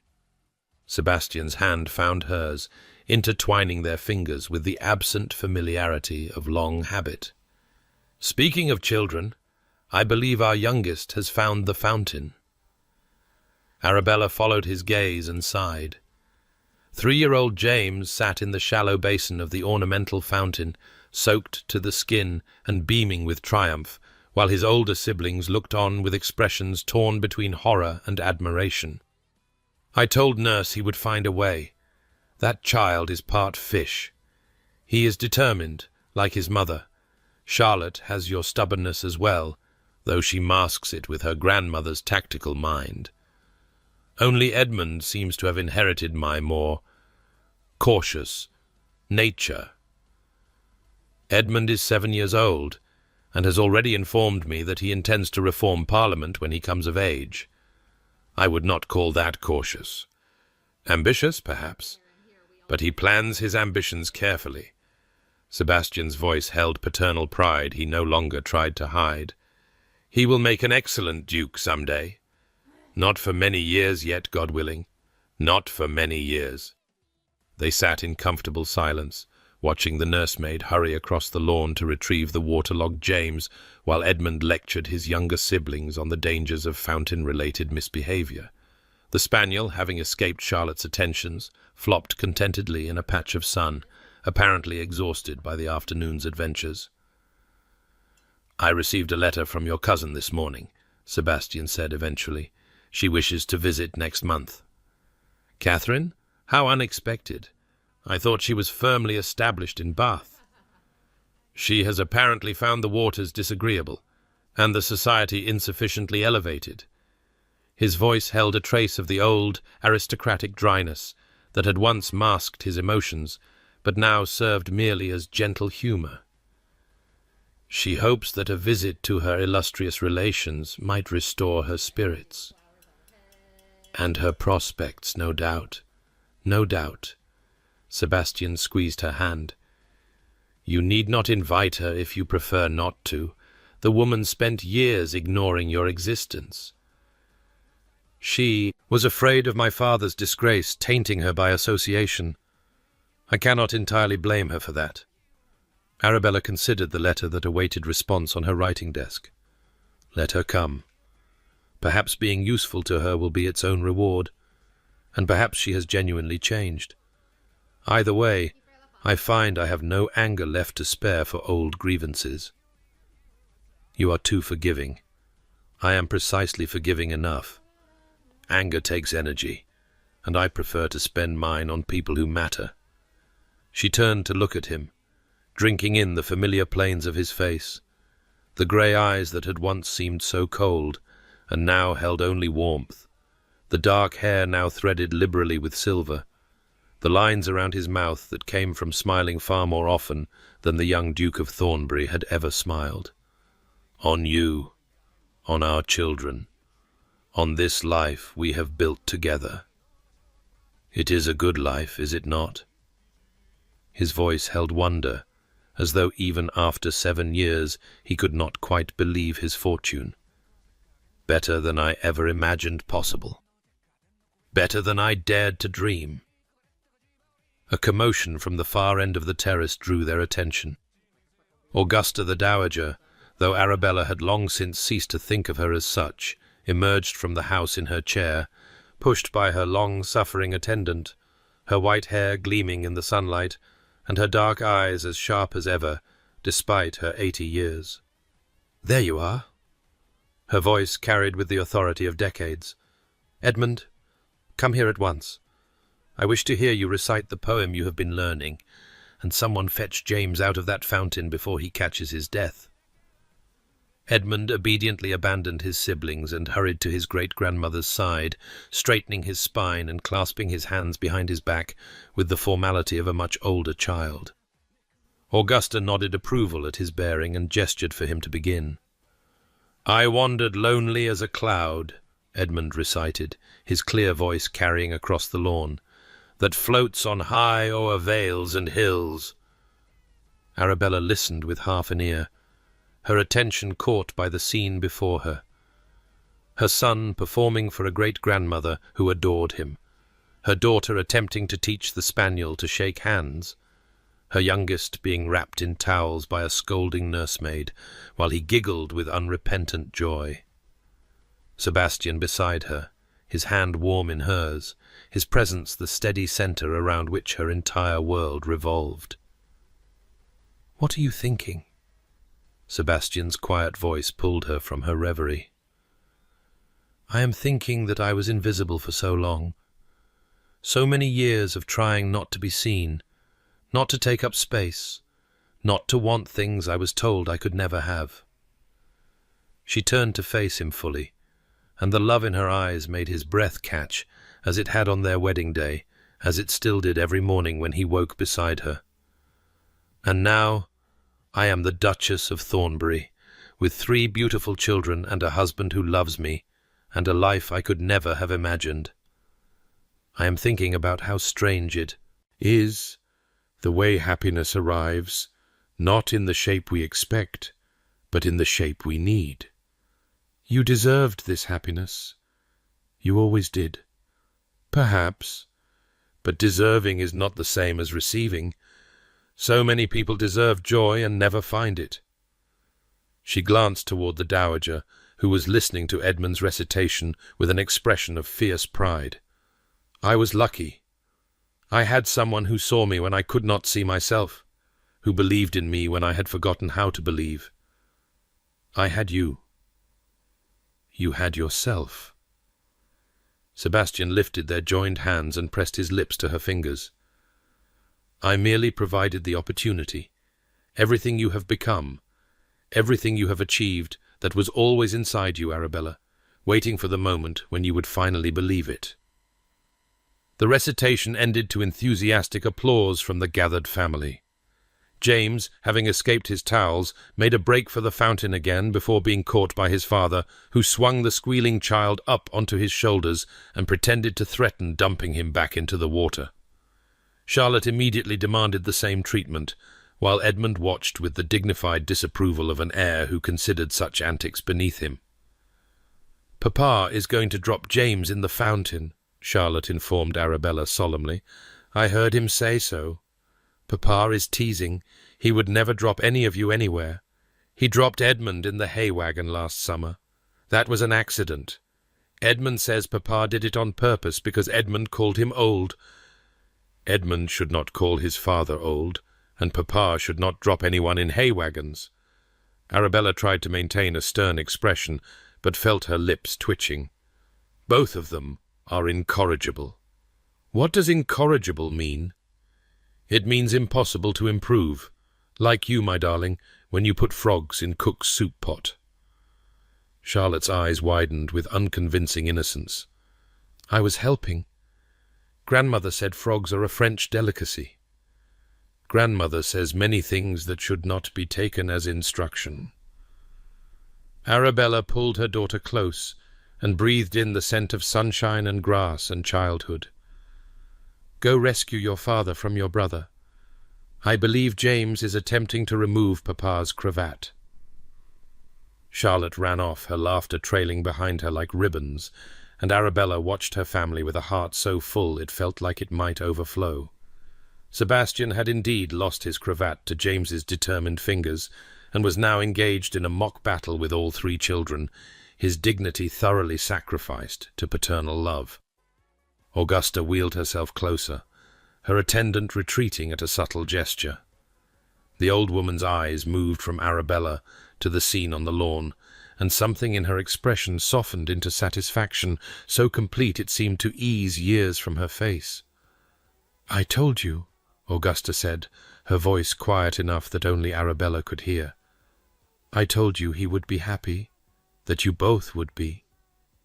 You did." Arabella reached out and took the dowager's fragile hand, marveling at how familiar the gesture had become over the years, how this formidable woman had transformed from employer to mentor to beloved grandmother. "You saw what neither of us could see. You believed when we had both forgotten how. That is what family does." Augusta's grip tightened briefly before releasing. "We see for each other when our own vision fails. We hold hope for each other when despair seems easier. We refuse to give up, even when those we love have given up on themselves." Her dark eyes, still sharp despite their age, held Arabella's with an intensity that demanded truth. "You have been everything I hoped for, Arabella. Everything and more. My grandson is transformed. My great-grandchildren are thriving. And this family, this legacy I have devoted my life to protecting, is in the best possible hands. Augusta, I am not being morbid, merely honest. I am 80 years old, child. I have outlived everyone I expected to outlive, and a fair number I did not. Whatever time remains to me, I will spend it watching what you have built together, and knowing that when I am gone, it will continue to grow. You have many years left. Perhaps, perhaps not. Either way, I am content.